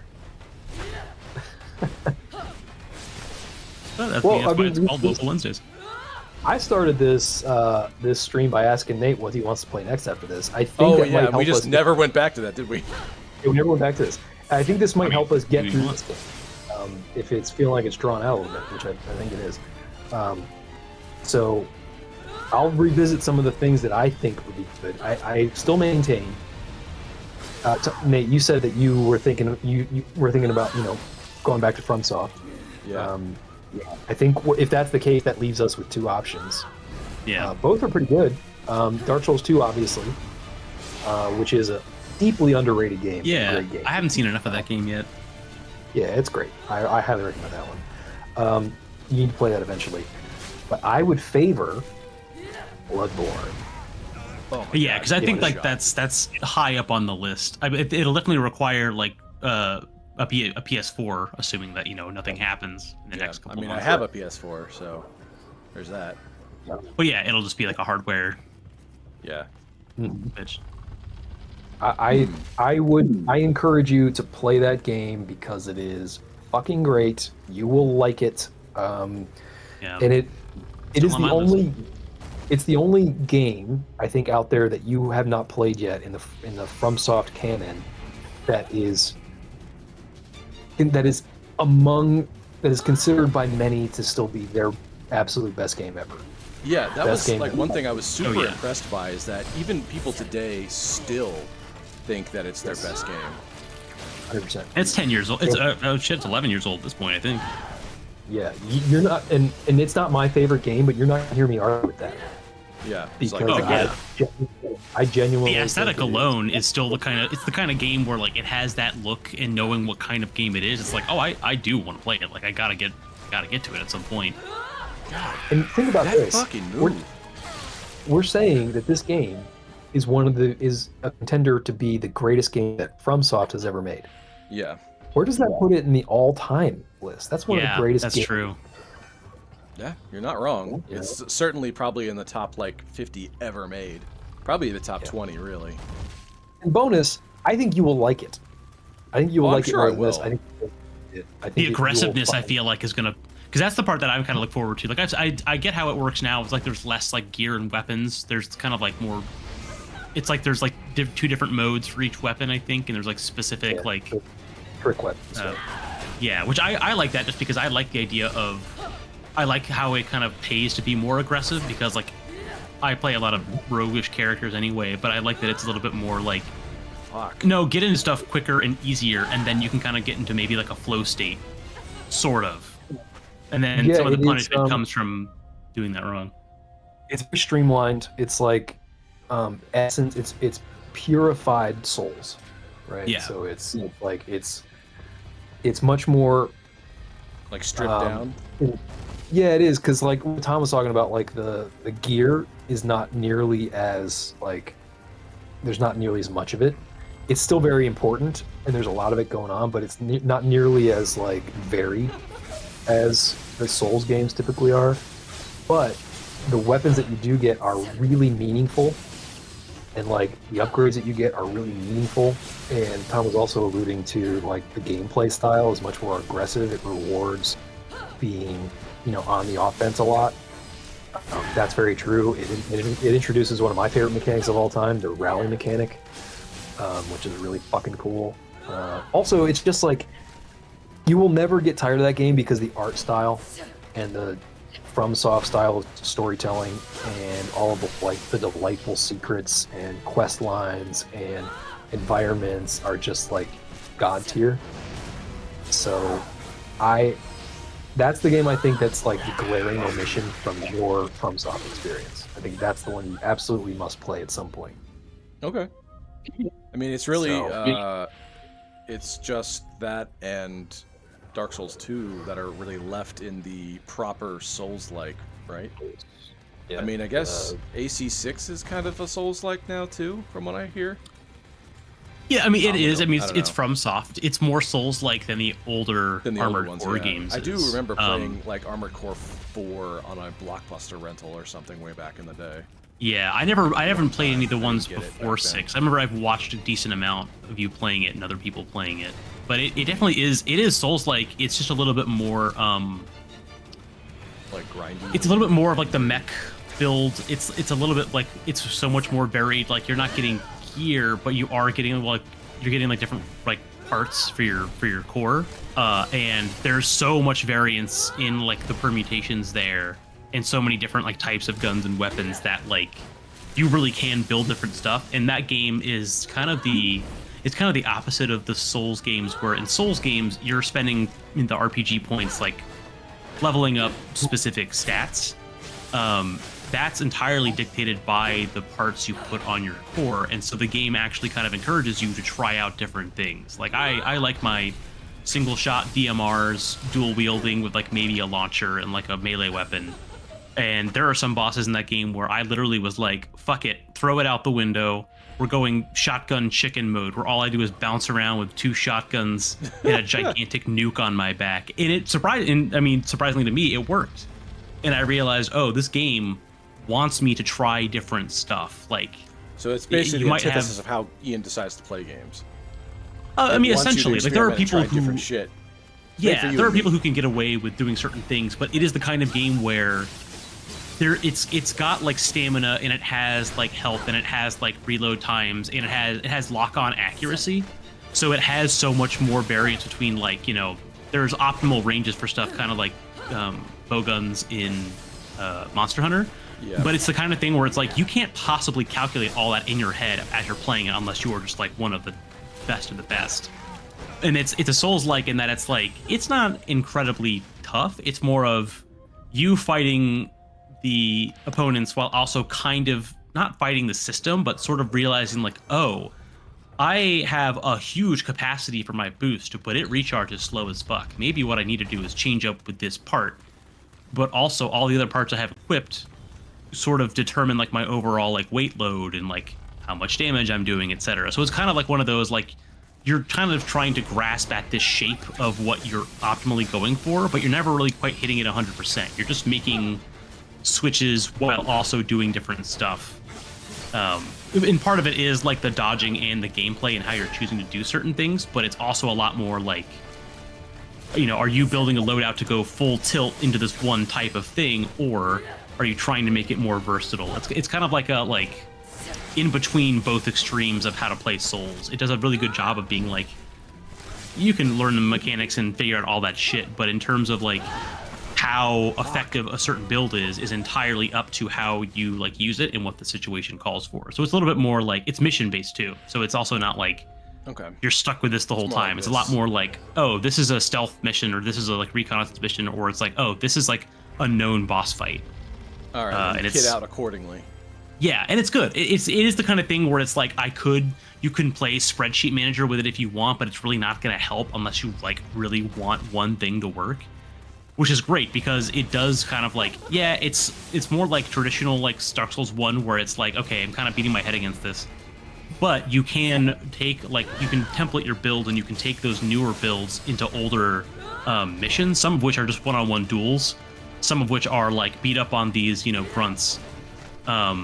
And it does kind of give you that like Elden Ring feel, just not open world. It's about like going back to other missions, and you are getting money for it the whole time too to buy like gear. But it's good. It's the right fast-paced action, like one of those games, I think, and it has like just enough of the Souls like DNA to it that you really can tell like, oh, there is a cooldown time on this gun, but if I fire it right after this other thing ends, I kind of can combo these things, and that seems to do a good job. Fuck me. All right, I guess I gotta use some heals. I don't want to, because if I am correct in that this is a fucking boss rush, she is probably the easiest one, likely. So I was gonna say, how much of this like level, I guess, have you been in already? Is this like the start? No, I'd say I'm in probably the latter half, I think. Okay, because maybe it might not be like a rush, but it might be like. But okay, so it might be like 1 or 2, maybe. Yeah, I feel like I'm at like the top, but the top has like like a 4 or 5 parts to it. Yeah. So I'm like, fuck. What do I want to do here?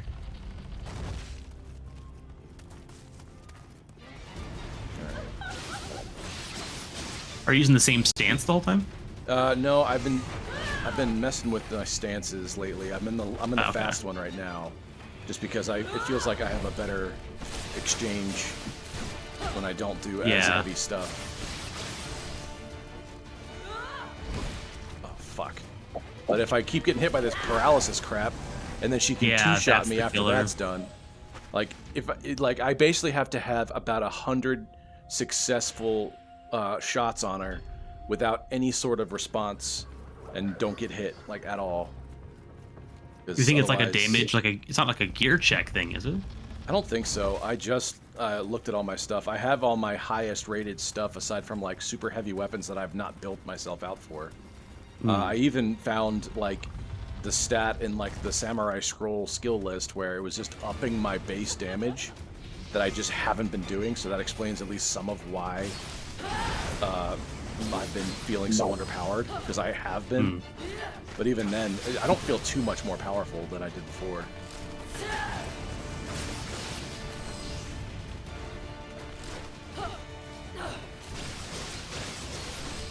Interesting. So, I don't know. I thought maybe it might be more of a type thing, like you want to have a good weapon for every type of, like, damage type, so you always have options with all these different bosses. But it doesn't really seem to matter all that much. They'll still just hit you for 2 anyway. Are you using magic a lot? I don't think so, no. I guess I could try it, but... No, I was just curious, yeah, because I was like just looking at a Reddit comment. Someone was like, "Oh, it seemed like magic helps, like generally, but I don't know what like specific spell or anything that is, if there is one." Yeah. I know you mentioned magic before, but we haven't really. Let's see, Master Ninja locks, Yokai, Young Ninja. Hang on. You know, what I do is go through your consumables and just start, empty the pill cabinet do into that, your don't mouth. you? Yeah. Well, I do that with like in Elden Ring, it's always throwables because there's not many like buffs I can really use with the claws that really help. I mean, I can like put on some bleed, but that doesn't really do much.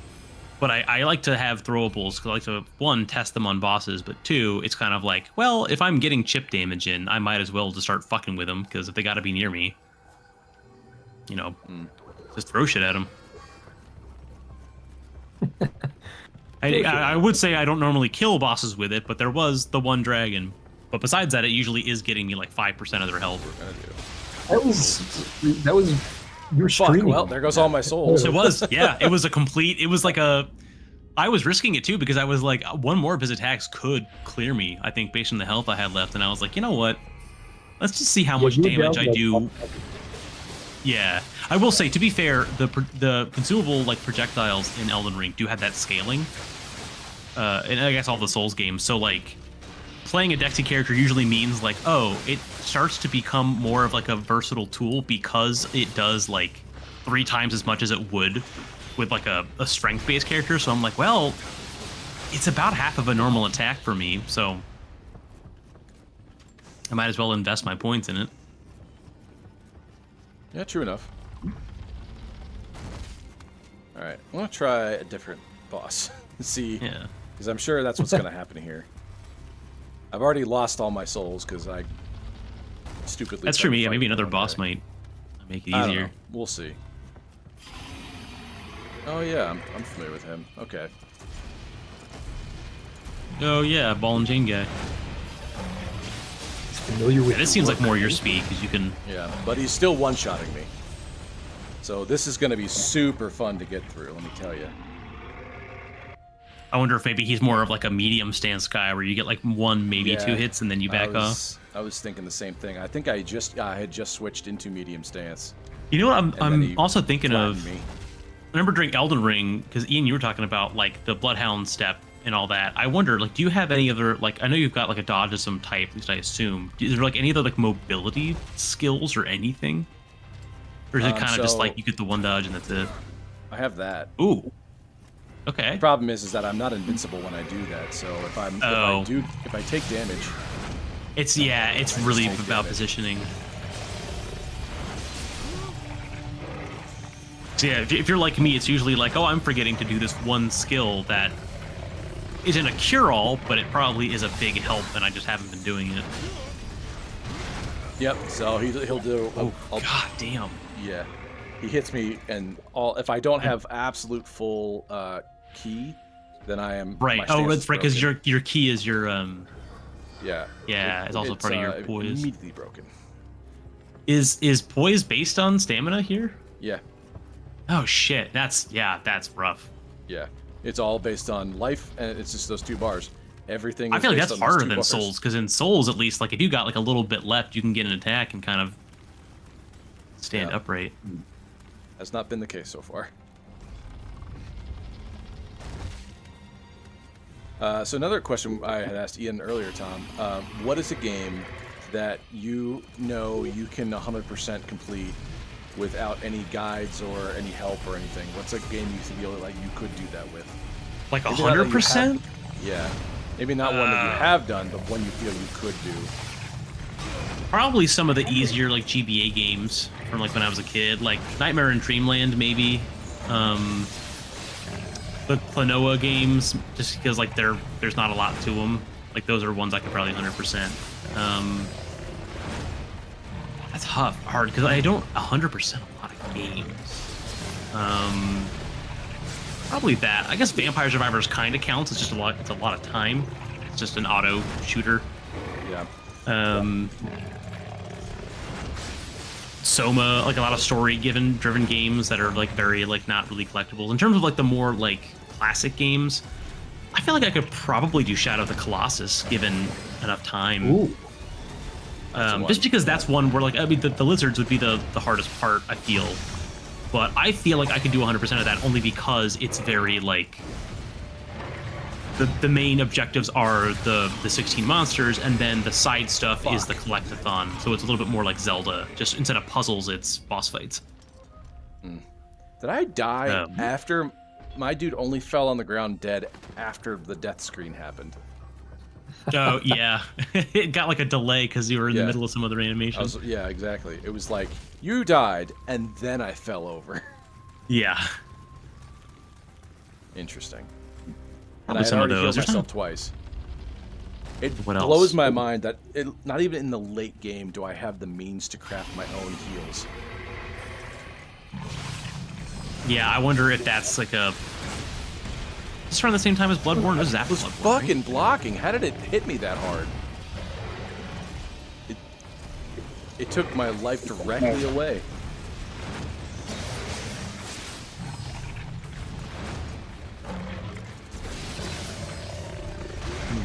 God damn. Oh man, I wonder if it's like This a might be subtler tell two-parter with here, his fellas. My God. telegraphing. I knew in the back of my head, I knew that I was in for a shit time later because you weren't here for this part, Tom, but I spawned into this level with 2 buddies. 2 basically invincible buddies that can go down, but all I gotta do is tussle their hair and they're back up. Yeah. And I was melting motherfuckers left and right. It was awesome. Yeah. Ah, the And karmic swing. Yeah. Yeah, and then my God, they're like, great. Karmic Enjoy swing. this boss That was rush. exactly- Nate was too happy and too comfy. Yeah. Universe had to punish. Was that like for like a limited time thing? Yeah, Was it like... it's built into the level that you guys get Oh, separated okay. when a bridge collapses after you went first. Oh, classic. Yeah. Yeah.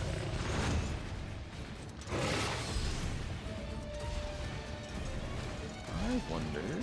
If he's got AI like the Dark Souls bosses, it's gotta be a distance thing. Like he's only doing certain like the wide sweeps when you're far enough away. That'd be a way to manipulate that.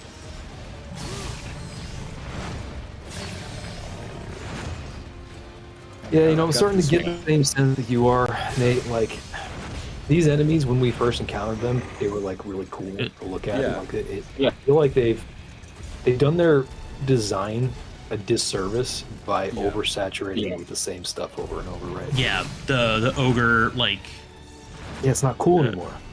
yeah, the ogre bot. It's like there are ways to use like it's kind of like Monster Hunter does a decent job of this, where it's like it does like take the like chassis basically that certain things are built on and like make it slightly different. But yeah, here it's kind of just like the like reskin, like the WoW thing of like, and now it's a different color. It's not even reskinned. It's not even a different color. Right, it's just the exact same. That's what's even worse. Ooh, nice. Yeah, I got this far. You're just so spongy.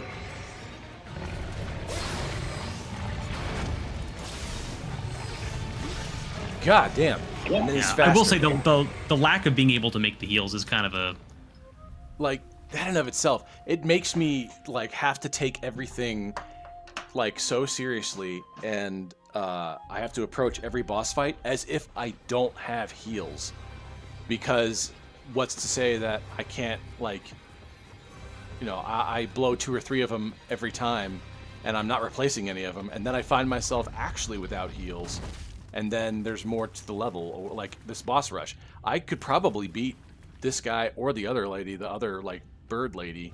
Probably could beat him. I have enough heals to, like, last through it, but then, you know, I burned through 6 of them, I got 3 left, and 4 more bosses to fight.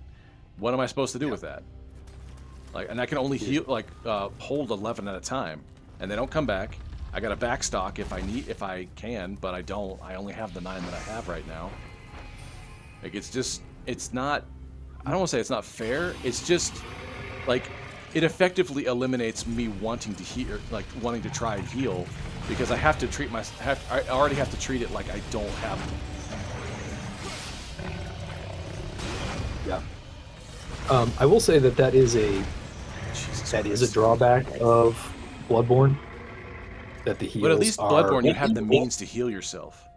Like, Well, this is what I was going to say. So, Bloodborne definitely has heals that are consumables, but 2 things. One, by the time you get into the game, you can farm that shit pretty hard, and like you start accumulating them pretty fast. So you're not usually in a place where you're just straight up running out of them. You don't have any. yeah. Secondarily, it also, you can carry 20 on you when you're out in the world. So you get 20 heals in your pocket, basically. You're out in the world, so that's great too. And then the point you were making, Nate, there's a mechanic in the game where you can recover health by being good. You know, like by leveraging the mechanics of the game, you can recover health. So Getting those combos. yes. So the reason why I think that they elected to go with that consumable model is because of the rally mechanic, because that's built into the game. They want to incentivize you to play that way and to use it. I think when most people get frustrated with the heals in Bloodborne, it's because they're not leaning on that mechanic enough. I was not expecting him to throw it that fast. This guy sucks. Yeah, it's not fun. Like, it was fun when I fought him the first and second and third time, but now it's sort of just like, oh my god. And knowing that I have all the other bosses to go through still, I'm like, motherfucker, this is just daunting more than anything. It's not like it's frustrating exactly. Like, not directly frustrating, it's more like just, fuck, I've got so much more homework to do. Is this a required? Yeah, stage? this is a main mission. Like, there's no getting around this. What we started off doing, that was a side mission. I feel like there's got to be like another source of like healing or something, or some kind of like missed item. There are other items that like heal more, but they are even rarer than the elixirs. And I find that once I get like about 11 or so, I can sort of get a backstop going, but they don't. I find that they don't spawn as much. Once I'm under my maximum amount that I can hold, they start showing up a lot more often. I see. So there's not like a way to farm. But I feel like to farm them reliably. Yeah, I've only ever had like 10 extra ones in my backstock, and I wasn't even holding 11 at a time back then.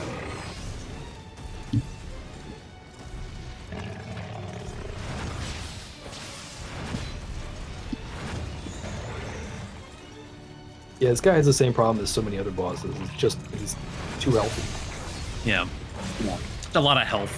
And one of the other things that's kind of annoying is like his moveset is like that Akuma, like very close range swing arounds, but so many of his telegraphs are kind of the same. So it's kind of hard to tell, like, is it ball swing close, ball swing kind of close, ball swing medium? Like, God damn. And Or that shit is like, that was like 2 frames. Yeah, that was He's more Holy dangerous. shit. Cut his balls off. Yeah.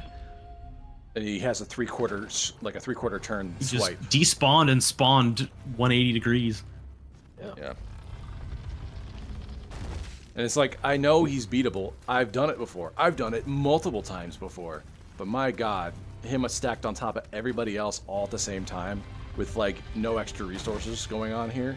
Maybe there's more in like the main building that I'm just not seeing, but it just feels like I'm just going to go out to each one of these branches. And it's one thing, like, in Mega Man, you do a boss rush, but they're like not exactly like 100% the same strength as their original form when you fought them. Yeah. Because they're a full fucking boss, and you have the entire level. Well, I have the same fucking thing going on right now, but these guys are just as strong as they've always been, as far as I can tell. It feels that way. Yeah, that's... Like, it is ball-bustingly hard, but it's like not the fun kind. Like if they had, if it was a version that was like out for vengeance, like I beat this guy once before earlier in the game, and now he's back, but one of his horns is broken, but he's like only got one ball, but he's fast. He's fast, and he's got range this time. You know, that'd be something different. At least it's different. But this is the exact same dude.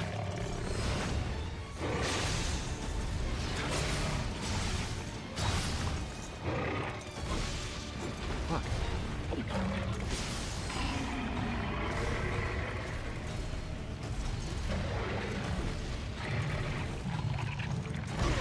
Oh, whatever.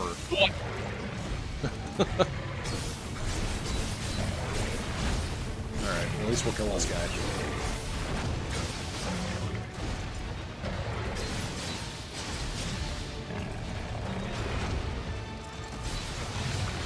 There, one boss down. Hey, there you go. And then I beat a side mission boss, like, out of the gate, basically. I fought him twice, and I killed him on my second try.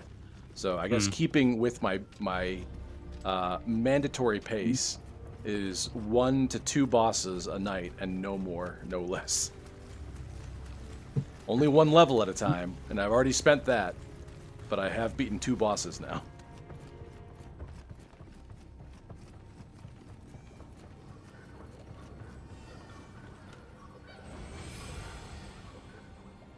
Alright, and then they also don't give a lot.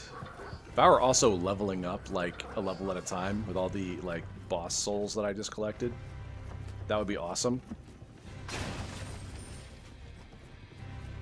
But I'm not. I don't know what happened. I mean, there's probably ways to like make this game a little bit more doable that I'm just not seeing, but I don't know what those are. Most of these like demon horns and sake things that I'm picking up, I have no idea what they do. We gotta do some research. So maybe, yeah, maybe that's what it is that I'm just not playing the game right, or you know, using all of the game, what the game has to offer, and playing it on like stripped down hard mode or something without realizing it. But I don't know, it just feels like I wasn't really strongly encouraged to use it or like shown what it does. Yeah, that's what it seemed like to me. There's got to be at least like something that's like supposed to be like doing more here. There we go. I'm stocking up on ammo. That's pretty cool. So, that's stone. All right. What else we got?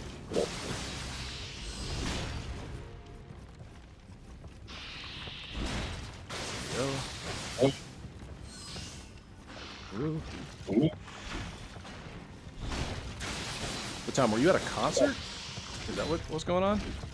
No, I had an apartment showing in the Ohio side. I was just wanted to do that tonight. It was really quick, but I wanted to go actually like get that done before I did anything else.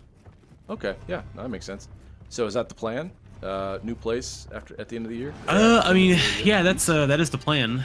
To move back to the Ohio side, which I'm excited for because I just want to be back on the side where I am still. Most of my stuff is still legally registered anyway. But that was always the plan. After the first couple months here, I was like, I think I'm just gonna move back that way. I don't have to do all the transfer stuff. Plus, with mom being now more than 30 minutes, or slightly more than 30 minutes away, and most of the people I know and the stuff I do outside of Cincinnati is mostly to the north. It kind of makes sense to just move back into the city. Okay, that's fun. Yeah. How are the prospects looking? I mean, pretty good. The spot's not too terribly bad. It would technically be an OTR, so that'd be pretty cool. Oh, fun. Okay, that'd be interesting. But it's pretty good. Ooh, wait, yeah. Haven't you? I think I've seen you fight this guy before, right? He was a really early boss. Yeah, this guy looks familiar. I like his whole lightning motif here.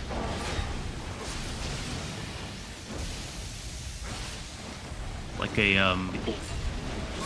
a liger. I think I used a spear last time to fight this guy. Yeah, that sounds right. Yeah. I think you're still using the spear back then.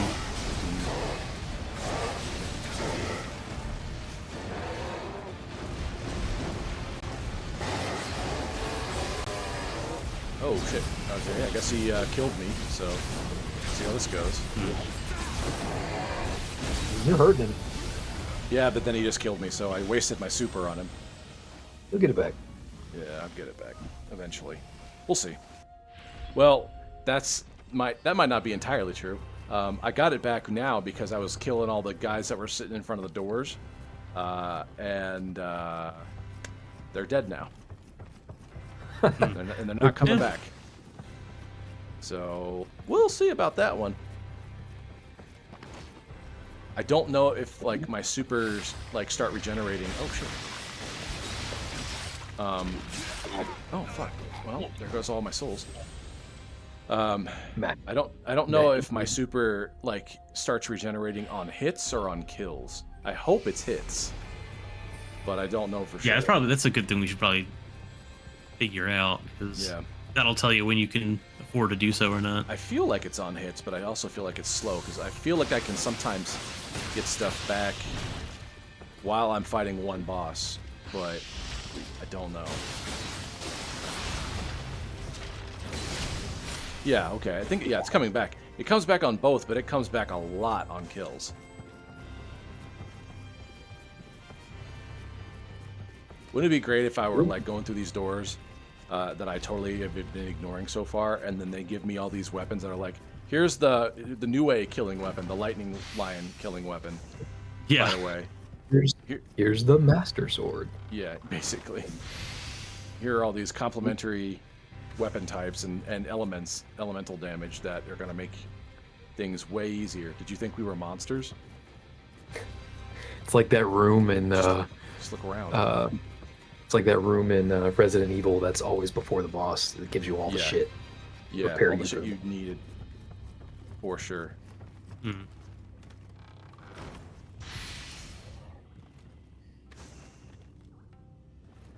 It's like, gee, I wonder if there's a boss coming up. Right? Be like, wow, boss. this is both a very nice thing, and I also dread what's coming next. I've received 0 magnum ammo this entire game, and now now there's a ton. What's with all the rockets? Oh, great! This is gonna be super fun, isn't it?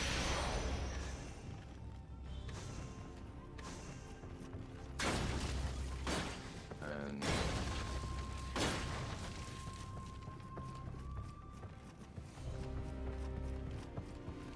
all right. Are you guys fans of like super powered weapons in games if they're hidden? Like say the BFG or... When it comes to Souls games, I usually spend so much time investing in like my like regular version of something that when I get like the special thing, I'm like, oh, unless it's like Eleanor's pole blade, I really don't have a... If it's like an RPG, you kind of have to spec into it, so it's really tough to like pick it and like use it once you have it. Yeah. But yeah, I'd say there's some. I don't have any objection really to anything in games that is optional, right? Yeah. Like Yeah. having a super powered weapon in a game, like if you're not required to use it, then to Yeah. me it's just like cheat code, and I'm in favor of cheat codes, making those available. Like, why not? Like, it can be fun. Yeah. Like that happens That's a lot fair. for like if you're like a completionist and you want to like beat every last thing in a game. Oftentimes, like the reward for that can be like God mode or Yeah. the invisible shield or whatever the case is. Like you get rewards that kind of break the game at the end. Like I don't have a problem with that. Like you don't have to use them. Put them in. Yeah. They No can be one's making fun. you. Yeah. Yeah. I always think about like the BFG 9000 or the Fierce Deity mask or Yeah. Tom, do you yeah. remember the Bishaman sword from Onimusha? Vaguely. Yeah, if you do like 20 levels in the underworld without dying, and you get the special like demon ocarina, you can go to this one side room right before the final boss of the first game, and it's just sticking into this statue, and you can just have it, and it basically like one-shots every non-boss minion. Oh Like, shit! in No, I the don't think I game. knew about that one. Yeah, and it also is like super powerful against. It's like the single strongest thing. It's not like specifically spec'd to be anti-minion. It's just that fucking strong, and it trivializes a lot of the bosses. Huh. I mean, I yeah. figured something like that exists in like, especially like the more like hack and slash kind of stuff, because that's just Yeah, I don't know. I always That's like just a that kind of theme. shit. I really appreciate the designers putting that stuff in. You know what? I want to see what the fourth one is, because these are 4 different bosses. yeah. You might as well like. I've killed one. get I've in. seen 3. I want to go see what this 4th one is. What would you say your favorite super weapon is of all time, out of all those things?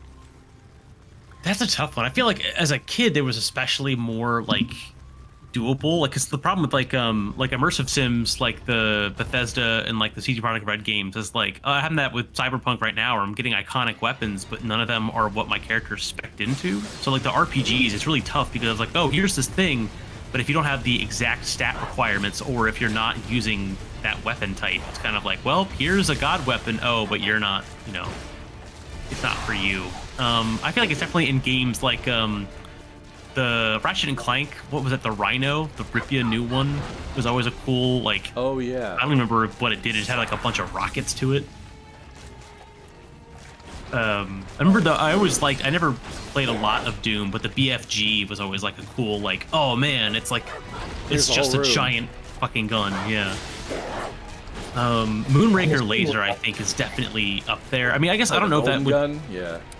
Yeah, well, Golden Gun is definitely that. Because like Moonraker laser, I guess, is like a normal gun, but the Golden Gun was always a cool like, oh man, it's golden, so that's how you know it's so good it kills everything in one shot. I'm assuming we're not putting the Master Sword in this because it's not like Because the Master Sword Well- it's not a super weapon. It's in lore it is, but it's always guaranteed you're gonna get it. I'm talking about the optional like. Well, Like, optional, maybe yeah. not the big Goron sword exactly, but like, because that's not like a super weapon either. But I'm talking like Fierce Deity Link with his Helix sword that yeah. trivializes the fucking bosses. Fierce Deity sword is definitely the coolest looking, I think. Yeah. Just because it's a helix as a sword, like it shouldn't structurally make any sense, but it's just like, who cares? It's so fucking cool. There might be like a Diablo legendary that I liked at one point, but that would be more like a personal anecdote than coolness. I know I'm thinking of something.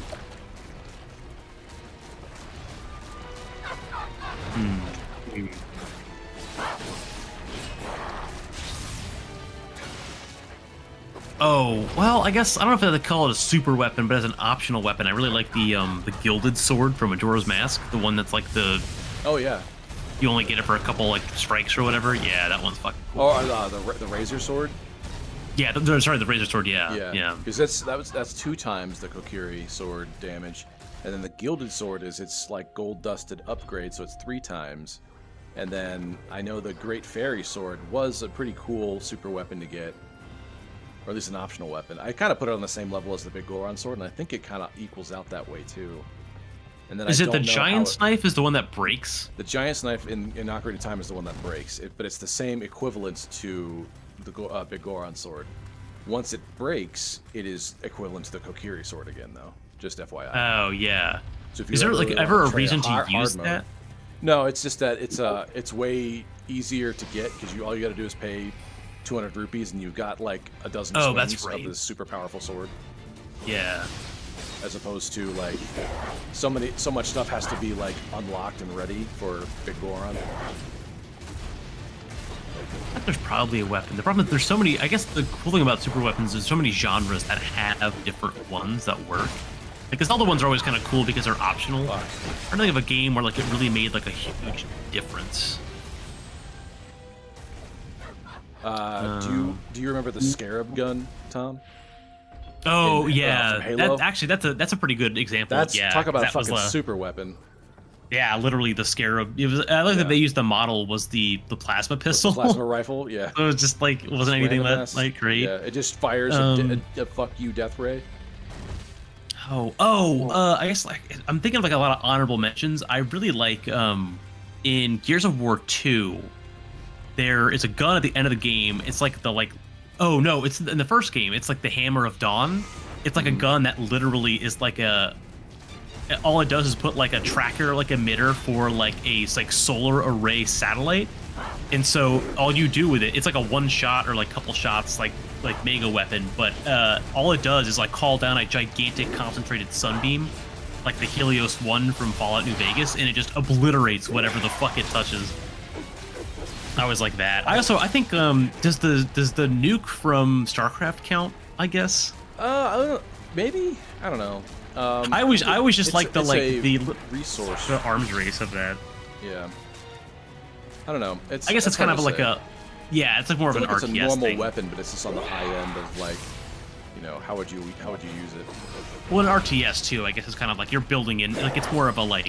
Yeah, Cold it'd be War more like type a of secret thing. super unit you could do, like a commando unit or something. Yeah. That's a good question though. I feel like there's so many, it's kind of hard to pick, and I'm sure I'm forgetting one that I've used the most. Fuck. Ugh. All right, I'm gonna give this one more try, but then we're gonna call it because we're actually past 8. I got a little bit of a late start tonight, but man, this is definitely gonna be a two-parter for sure. Oh yeah. Because I've got 3 more bosses, presumably 4 more bosses to beat. Because I'm sure I've got to beat these 3 other ones, and then beat the final boss of the level. I'm sure that's how this is gonna work. Nate's like giving you a list of his chores. Like Yeah, basically. It kind of feels that way right now. Well, I'm not gonna lie. Ian, I don't think you were playing video games on the N64 generation very much at this point. But Tom, do you remember Perfect Dark? Yeah. Do you I was remember just the trying to think if there Farsight was a. rifle? It was a I sniper know there was a rifle. super weapon in it. It is the super weapon. It's an alien rifle, one of a few alien super weapons in that game. But it was basically a sniper rifle, but it could see through walls of the level. It would put everything on a thermal scope, so you could see like a character's thermals against the background of the level. Okay. So you could look at them and see where they were through all the walls, and you could like zoom in and out, and it would take you through various layers of the level. And then on top of that, it could shoot its rounds through the walls. So all I had to do was stand there, find you, and shoot you from where I was. And So I remember some seeing soft it. tracking. I remember like the model for it. It's like light. It was big. It was like a big green super looking... soaker looking thing. It was crazy. Yeah, I remember because what's the dude's Elvis, the little Elvis was gray alien? It's the gray you mean? man. Yeah, It's he carries one. It's the alien I remember it, UFO but gray. I didn't remember that it did that. Because as a kid, I never would have understood what it meant to like shoot through a wall. I would have been like, but that's not possible. Yeah. But I do remember this because that and the golden gun, because Rare did both. That reminds me very much of that. Dude, Perfect Dark. Everyone gives credit to GoldenEye, and credit where credit's due. It is the like granddaddy of all 3D shooters. But Perfect Dark, I think, is by far the superior game of that generation. Perfect Dark was of it had a more concept. fun. Like I always liked the Alien, like the Area 51 kind of stuff because I like the setting of it more. I like the more like sci-fi Bond than I do just the regular Bond. But yeah, I also like Perfect Dark more because it had more like cool tech. Like it, one more time. I like because they kind of built the character based off of Bond because Bond's like I got a watch, I got a bunch of cool like gadgets. as GoldenEye was, yeah. Right, They just had with so many different cool, gadgets and so many cool modes. You could play counter-operative, so instead of doing the normal co-op, which you could still do, it made you. Oh, it had co-op. Like, I forgot about that. It had a co-op. It had a two-person co-op, but it also had a counter-op where player one was Joanna Dark, the main character, but then the other person was just a random-ass jobber from the level. Oh, that's hilarious. And it would spawn you in like a normal spawn point of where like one of the other guys would be in the level, and you just became this like hyper aware, like I know there's a dude here, hyper performing like minion. Except that you still had the same amount of health as any other minion would. Right. So, like, it's totally expected you to die, but you did become this super hard character to fight in the level for the main character. I thought that made that like that super idea. interesting. Yeah, I like that. Like that kind of like deception multiplayer. Like I never played the Assassin's Creed multiplayer, but that was a cool fucking concept of just like you don't know who is actually an enemy until it's too late usually. Yeah, those games always had fun, like super weapons, like the hidden stuff. Even like the Moonraker laser and stuff like that. Those power weapons, kind of Halo has that effect too. Of like the weapon diversity is so much fun. Like the rocket launcher, gravity hammer, the sword. They're regular weapons. I mean, they're power weapons compared to the like assault rifles. But they're just like, man, they're common enough that they are fun when you see them. Like it feels good to get it because you're like, yeah, people expect me to have this at some point, but it gives you that much of an edge. That's I think of like Castlevania has some cool super weapons. There's a sword called Chrysogrim that basically every sword strike counts for like 4, and it has the animation to match it. So every time you hit something, you're hitting it like 4 times in the span of like a regular sword swing. So you can just down Dracula in like seconds. I feel like the best super weapons are either like really cool or like energy swords or like energy beams, because beams. Is there anything cooler than a giant laser? Yeah. Yeah. Well, that was bullshit. I feel like there's a deep deficit of lightsabers in video games. We need more lightsabers. Star Wars or no? Yeah. True. Yeah. I know there are things that like that's what we're talking about. Like make it a reward for something. You know, make it available. Yeah, especially if they've already done it. I think the one thing I don't like is if it's a super weapon that's rewarded, like only ever rewarded right at the end of the game.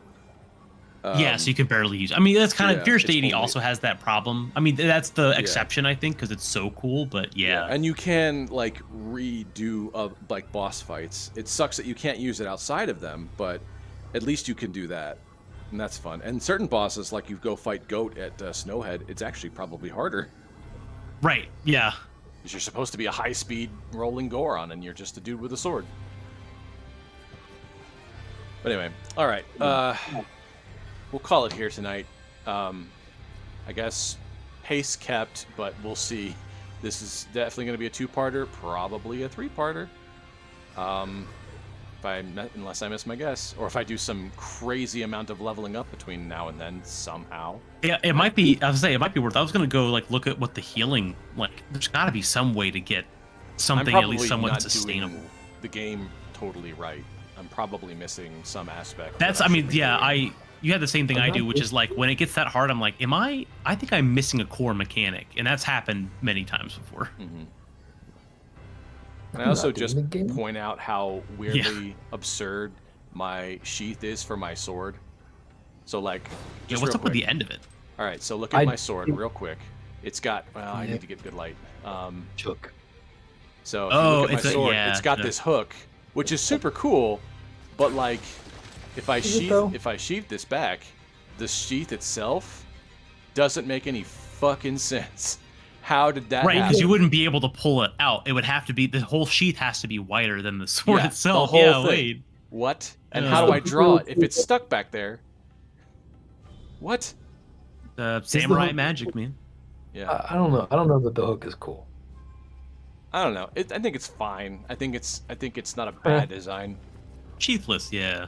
You know, other swords have. I mean, it's a little bit exaggerated, but other swords have had hooks put into them, like for various reasons. But anyway, just something I noticed as I was like finally taking a look at my gear. I was like, wait a minute, that doesn't make any fucking sense. What? But anyway, all right, we'll call it here tonight. Appreciate you guys hanging out and answering my questions, and I think we had some pretty fun answers. It makes me remember some shit now. But thank you all for joining us either now or in the future. We will see you next time. Bye, everyone. Bye. Y'all.